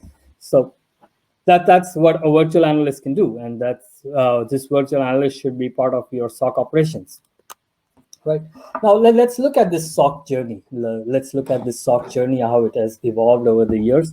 Of course, the entire SIEM space and the SIEM technology evolved as a log collection. It was primarily evolved as log collection, and then the processing and the correlations was built on top of it.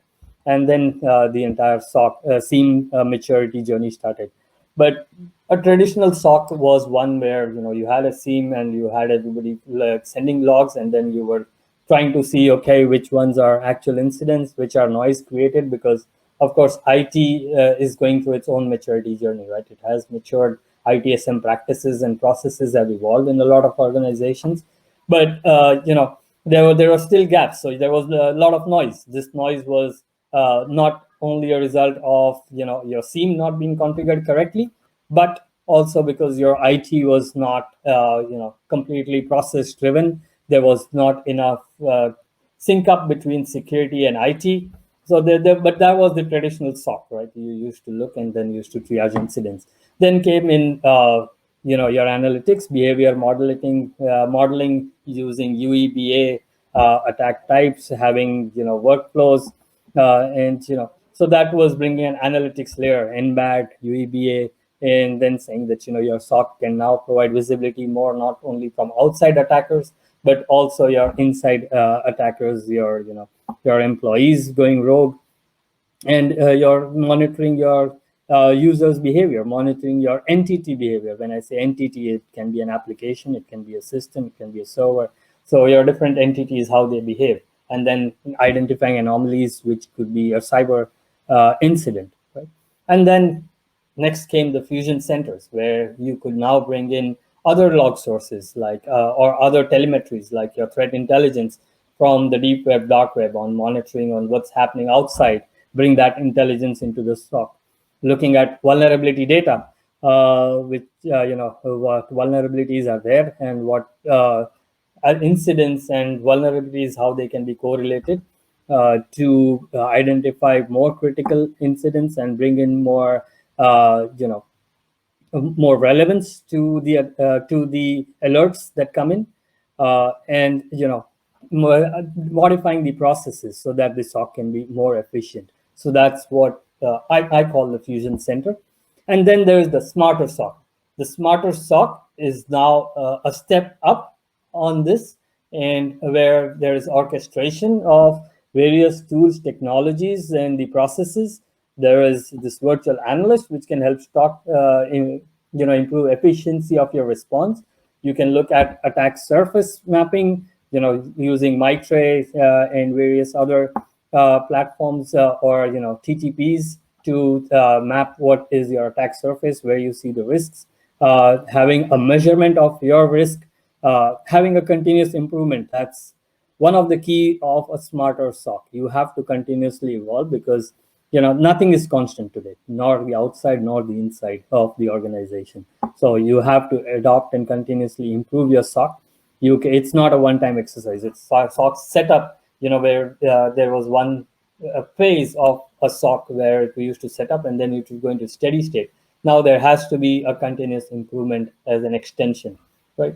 You need automated playbooks. You need playbooks to be automated. You need workflows to be automated to make sure that your incidents which are come in repeatedly, you're not learning every incident as a first timer, right?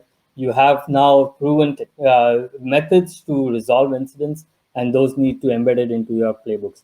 And lastly, the visibility into the cloud and work from anywhere needs to be brought in. So this is what I call as a smarter SOC. Now let's look at why do we need to move to a smarter SOC? Like, what are the challenges? We don't need to move there just because it's now there, and you can say, okay, that's a progression. I'm progressing, but there are definite reasons on why you need to move into a smarter SOC, right? One is, of course, the analysts and their fatigue. So analysts, we do not have enough, and those who are there, it's a 24/7 world, right? You are connected 24/7. Your organizations, your employees, your businesses are working 24/7, and the attackers are working 24/7. So there is alert fatigue. There is too many alerts. There are people who get tired, and that's where we need automation and orchestration. Right? We can no longer work with the past methods of looking at every alert. In fact, I was talking to one of the CISOs, and he was saying that they are not able. It's a very large organization, but they were not able to look through all the incidents, and they were just struggling to find a solution. Right? So there are these issues. Of course, the attack surface, as I said, is evolving. The attackers are finding new and new ways to exploit. We are adopting technology at a much faster pace. No company can now stay void of saying that we will do everything on prem. That cloud adoption has increased, so your attack surface has evolved. The skill shortage, I cannot stress enough. There is a definite skill shortage. We all will agree. I don't think there are any second thoughts of that. And lastly, there are too many point tools. Right? There are so many technologies.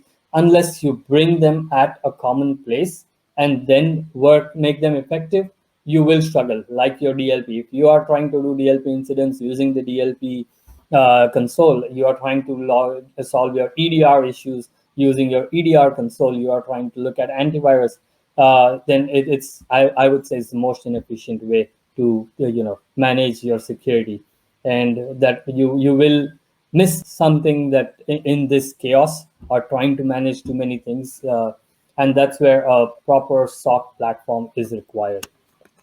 Right.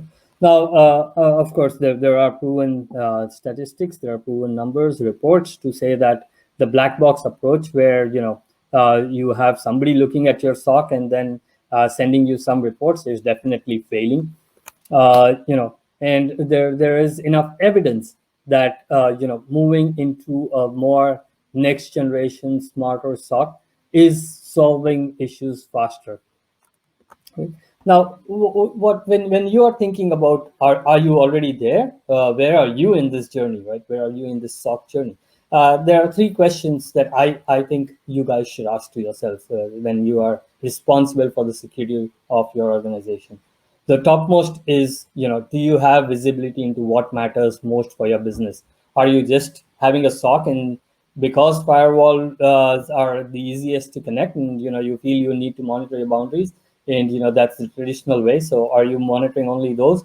And are you missing out something that's critical to your business, that holds more of your crown jewels, that hosts more of your data? And do you have that complete visibility that you need? Right? An effective SOC operations should have complete visibility into what is business critical. It's a shy away from taking an easy approach where you have your connectors, ready connectors from your seams, and you use only those. Sometimes there are critical applications, you need to bring in application connectors. If it needs custom connectors, if it needs the custom parsers to be built, that should be built. Second is, are you having the right skills and collaborating with the right time? Do you have a platform to integrate your technology and your security teams? And again, this is one of the biggest issue that I've seen with so many leaders that I've spoken with. Security and technology do not talk enough. They are not whenever there is a security incident, the IT team is too busy doing something which is more business critical to them, and the SOC guys or the security teams do not get responses when there are changes to be done, when they would be not be they would be missing SLAs. So that is where again the right collaboration is required. Also that slows down your response time. You will not, even though there is an attack and your SOC has spotted it, you will not be able to resolve in a timely manner. And again, that will lead to more damage, right? And are you continuously improving? Are you doing anything better than what you used to do yesterday, right? Because attackers are getting better day by day. So, we've come up with this simple way of measuring the effectiveness of your SOC. How do you measure the effectiveness of your SOC, right? So, any attack scenario has an impact curve, and this impact curve is points out as to what will be the damage to your organization if it takes X amount of time to respond to that incident. Some curves might be more steep. Some might be, as you see, this slope. It is, the impact is much lower in if you catch it at the early hour, and then the moment the attacker is there for a few hours, it can create havoc, right? So there is a response window which you need to map for each attack to say that if I respond to this attack and I am able to take action within a specific time, I will face minimal loss, right? So gone is the time where you can say, okay, there will be no attack. So we all, being in the cyber industry, we know that it's impossible to say, virtually impossible or really impossible, whatever your mind accepts, to say that there will never be an attack. Now, given that there is an attack, how soon will you be able to detect it, and how soon will you be able to respond to it? That will determine to say, okay, it's manageable. If I don't expect everything to be blocked, there will be stuff that will be passing through your porous walls, sometime because of technology gap, sometime because of people gap, sometime because of process gap, right? The reasons can be many. You would be doing a analysis, post-incident analysis, and what went wrong and trying to fix it, but there will be gaps somewhere else. And we are all humans at the end of the day. We are trying to make things work. So we need to define this response window and ensure that our SOC response is within this response window where the attack impact or the impact to the organization is within acceptable limit, right? Now, how do we do that? So one thing is, your SOC has to be adaptable. And when I say adaptable, the reason I say that we should now have a cloud native SOC is because your business is expanding and contracting. Hopefully it's ever expanding, but even if it's ever expanding, your SOC, the traditional SOC was usually reactive, right? You would have certain licenses procured for certain on the SIEM to say that I will support X EPS or X gigabytes of data. And when your business expands, you will have to then go back, buy more licenses, install it, deploy it, maybe expand your infrastructure, need more storage, versus a cloud native SOC, right? A cloud native SOC will expand and decrease as your business moves, as the amount of data that it ingests. In fact, there are providers, there are cloud service providers, Microsoft Sentinel being one, where you pay as you go, right? Today, if you're ingesting less data, you pay less. Tomorrow, if you're doubling your ingestion, you pay the double, right? So it's completely scalable. That is one of the biggest thing. You don't have to do anything, right? It uses the cloud native resources. So versus an on-prem to where, again, cloud-based SIEM to a cloud native SIEM, that's a journey. A cloud on-prem SOC is where you had your SIEM and all the SOC tools on-prem. Then there is this cloud adoption where you buy those sales licenses but deploy them on the cloud. It can be on the cloud for that service provider, or it can be on any of the public clouds, or it can be your own cloud service provider. And you put that, but you still have to allocate resources, right, based on what you expect the consumption of that SIEM to be. So that's a cloud-based SOC versus a cloud-native SOC, where everything is adaptable. You are using a microservices architecture. You don't have to worry on whether you're connecting more data sources, you're bringing in more data. It's completely elastic. So that's a cloud-native SOC. So I hope that completely explains the difference between a cloud SOC, taking your SIEM, putting it into a cloud versus having a completely cloud-native SOC. Second is, the more and more companies and more organizations are, as part of a natural progression of their SOC, implementing a SOAR platform, right? A SOAR platform will bring you orchestration, automation capabilities, right?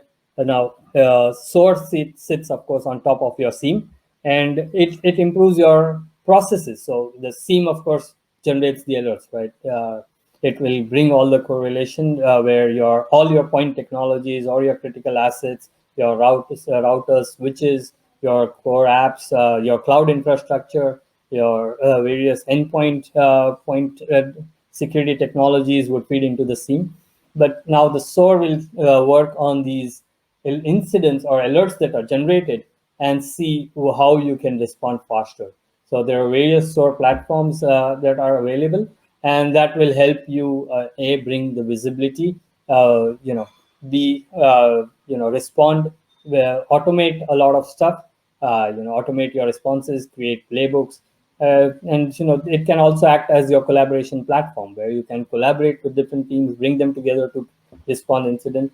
Of course, there should be an AI bot in Nextgen's SOAR platform, or an orchestration platform, or you can call it an MDR platform, where you can automate stuff and you can automate to the end of response.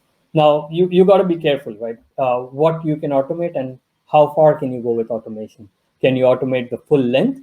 Can you automate your response and actually block something? Do you want to do that? That requires maturity of not only your security, but of your IT landscape, right? If your processes are mature, if your detection engine, your engine to weed out false positive is mature enough to say that I can say with 99.9% confidence that this is a real incident and this needs an action, go ahead and automate. If it's anything less, then you automate the last stage, and then you have one final check before you do anything in your infrastructure, because last thing that you want to do is your SOC should not impact business, right? Nobody wants to be blamed for impacting business. So that's where you can now look at SOAR platforms. Again, there is a lot of technology evolution happening in the space where SOC and SOAR technologies are being integrated. You have these big data platforms which are doing everything and much more than a SIEM and a SOAR, or doing both the job of a SIEM and a SOAR, bringing in all the log sources, putting into a big data platform, running analytics, and then generating queries and query outputs, and then actually looking at if there is some level of automation. But here is something where I would say you need to be cautioned about what the tool can do and how effectively can it work for your organization. But getting a SOAR platform is definitely something. I wouldn't call it an emerging trend anymore. It's more mainstream now. Everybody's adopting it. So let's look at a typical service architecture, right? I will try not to get into a deeper depth, but a typical SOC service architecture on what it does, right? It would have your various log sources, your offices, your corporate office, regional offices, various branches, your remote workers, and you would have your various technologies, cloud service providers, SaaS service providers, everything, looking at what all needs to be brought in. And then you need to have a data collection layer, and you could actually build a data lake, right? Your data lake is something which will help you query and build do threat hunting, build more use cases effectively to look into your various log sources and say what needs, what sequence or chain of events could lead to an actual attack, which should be critically monitored by your SOC. So building a data lake would be critical. Now you will build it, and then of course there could be scene. You could select any technology or as a scene where it does the correlation. But then you build an orchestration layer about it. Your orchestration layer will, of course, as I explained about the SOAR, it would lead to get you more analytics, get you automation, and you can bring in additional threat sources, right? You can bring in your threat intelligence, you can bring in your vulnerability information from things like Qualys, where you can have vulnerability data. You can have prioritization as well. So there are now technologies are available where you can get prioritized data on vulnerability. You no longer need to bring in 10,000 vulnerabilities and then create noise here.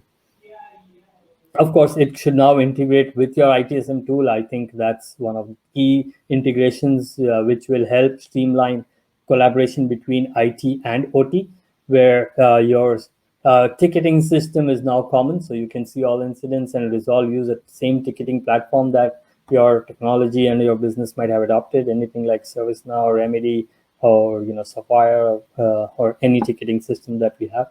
And then there could be operations. This operations, of course, can be a single team who would look at it, or it could be a hybrid approach, right? You could have some partner do part of the stuff, and there could be your own SOC guys who are sitting in your premise or your SOC, and they work collaboratively using this platform. So that's a typical service architecture. Now, how do you continuously improve it? Is you build use cases, right? So you have a use case library for your various business scenarios. Identify the risk, map it to the MyClear attack matrix, and then improve it. Right? For those who have manufacturing, those who have manufacturing plants and an OT environment as well, we all know that now the attacks are no longer restricted to IT, so OT is getting equally attacked. So that is where instead of monitoring IT and OT separately, having two separate teams, you should have an integrated IT OT monitoring. Again, they could be separate technologies because OT has a lot of SCADA, PLC, your protocols are are different from what you use in IT. Your various systems are definitely different. Your service providers like the Honeywells and the ABBs and Siemens would come in play. And of course, OT has still a lot of legacy which you would have to take into account. But you can now set up an integrated IT OT SOC. And that's a must for large corporations or large organizations which have manufacturing and have a risk where they are on an industry 4.0 journey. They are bringing in a lot of efficiency, a lot of analytics and a lot of IoT, OT-based system, preventive maintenance into your plants. Should now have an integrated IT OT SOC, where again, these guys who are looking at your screen are not looking at IT because it's the simplest thing to do and it's easy and technology is available. But now you have a team which will have a single managed detection and response for your IT and OT assets. They would everything would bring into one cyber defense center. Of course, how do you keep pace with the outside world? I personally feel MyTree Attack Matrix does a really good job in it. Right? It has a lot of TTPs, your tools, techniques, procedures, and it gives you a complete map of what attackers' techniques are you have protection against, where are you exposed, where you need coverage immediately, which are the areas that you can address. And I feel we should use that for mapping what your coverage and your exposure, right? And that needs to be, of course, again, this is not any SOC, as I said, it's a continuous thing. You cannot have it a one-time exercise. You'll have to continuously look at how you map against this matrix and set your own improvement plans. And as and when things come up, you will have to keep pace to what are happening on the outside world. You cannot close your eyes and say, I'm protected. You will have to keep an eye on what are your enemies doing, right? How are they planning? What new techniques have evolved?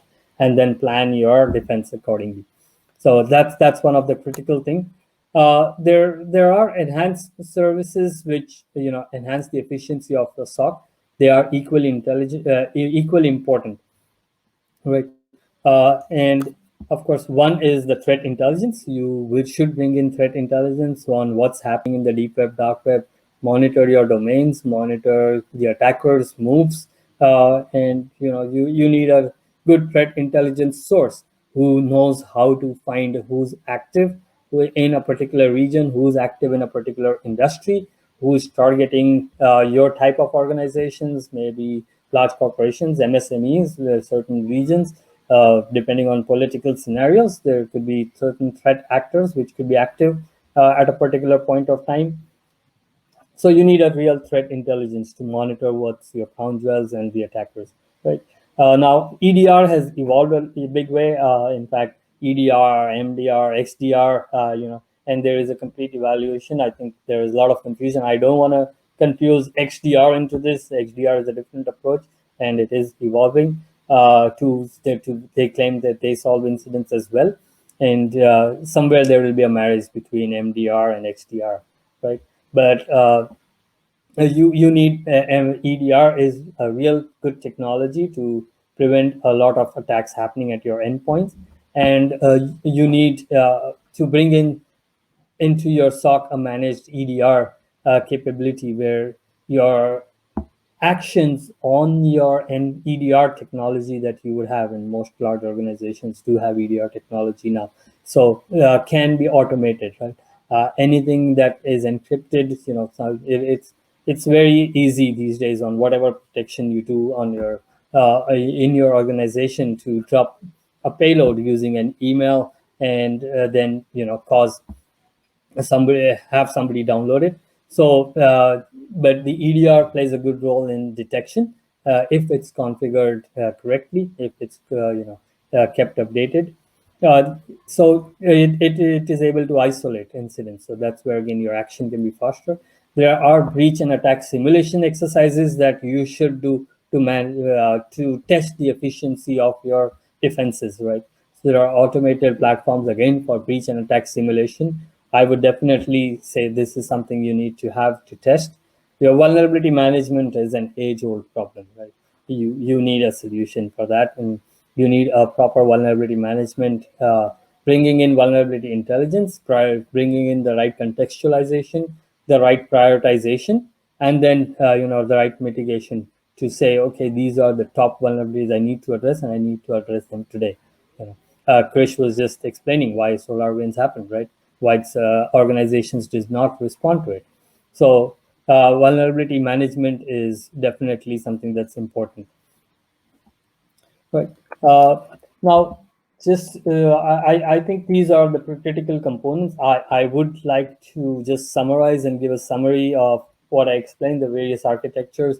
If you guys found it too complex, I thought I would summarize something to make it simple. Have your data sources, have your data management, have use technologies that are available for building a data lake, where you can run analysis and queries, have an analytics layer on top of it. You can have, there are oil companies and there are various organizations which run on multiple SIEMs. You just cannot overhaul, you cannot throw your old technologies and your investments. So have a legacy SIEM, start something cloud native, feed it into a SOAR platform or an orchestration or an automation layer, and there are various platforms available, and have everything onto SOC.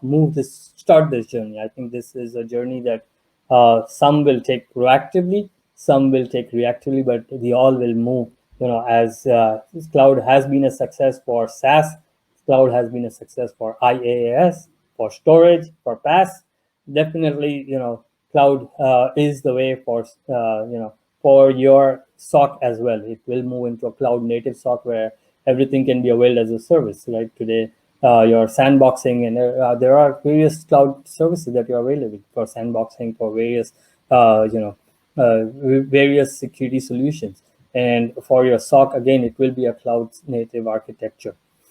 With this, I would like to thank all of you for your time today. And thank you, ISACA. I am open for any questions.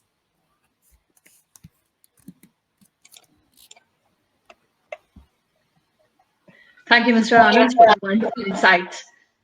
You have enlightened us with the interesting concepts of virtual analyst, smarter SOC, and how it operates, automation possibilities, services architecture, integrated IT or OT, SOC, etc. I think we have no questions from the audience, but I have a simple one.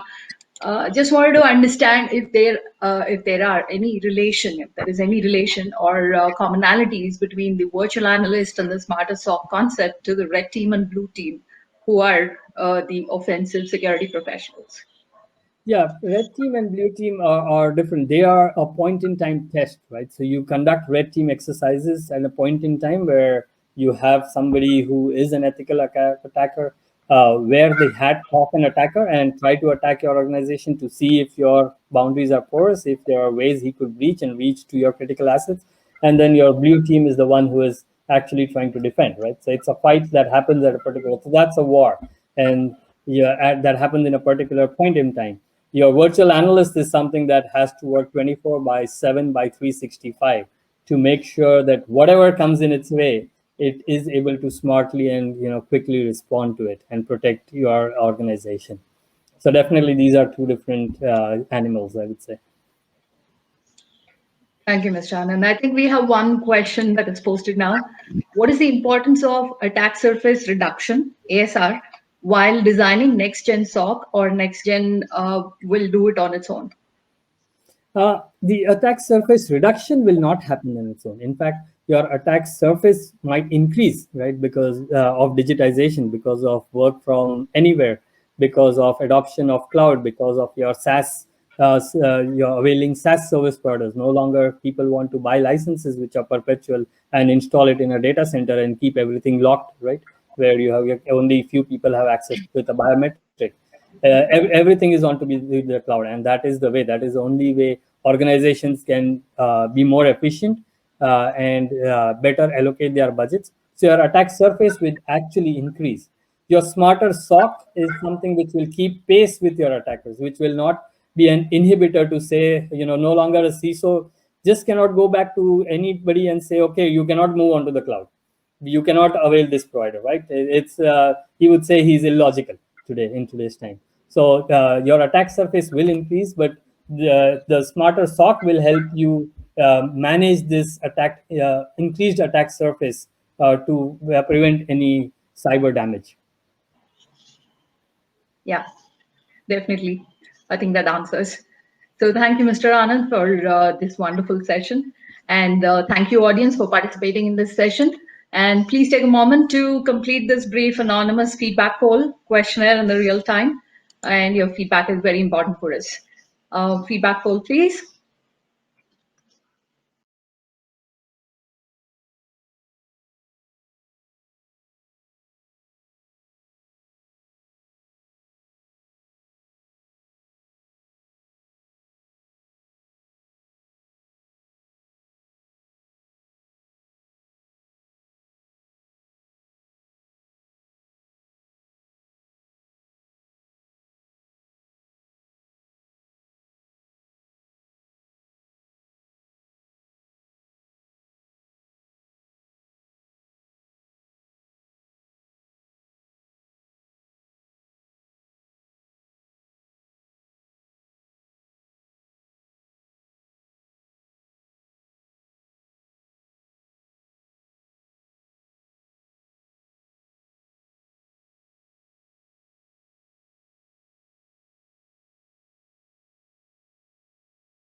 Thank you for the feedback. I guess all of you are hungry now, but before you break for lunch, let me give you some exciting opportunities to win some rewards as well.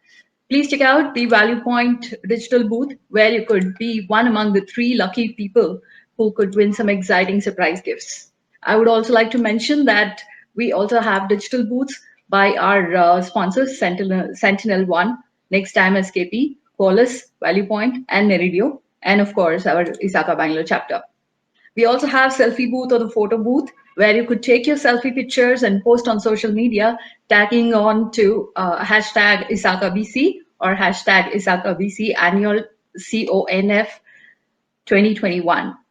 Now, let's have a little quiz conducted by Valleypoint using the Mentimeter platform, where you would have 10 questions to answer.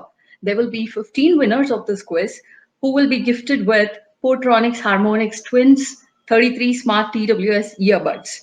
So let's see who wins. The quiz will be active only for 30 minutes, that is during this lunch break, and the results will be announced during our next tea break. So open a browser with menti.com and put up the code shown on the screen to participate in the quiz. I know you're all hungry, but let's break for lunch now and reconvene sharp by 2 p.m. And I do understand it is very less time gap, but please help us cope up with the agenda. Mentimeter quiz, please. Code 6881869.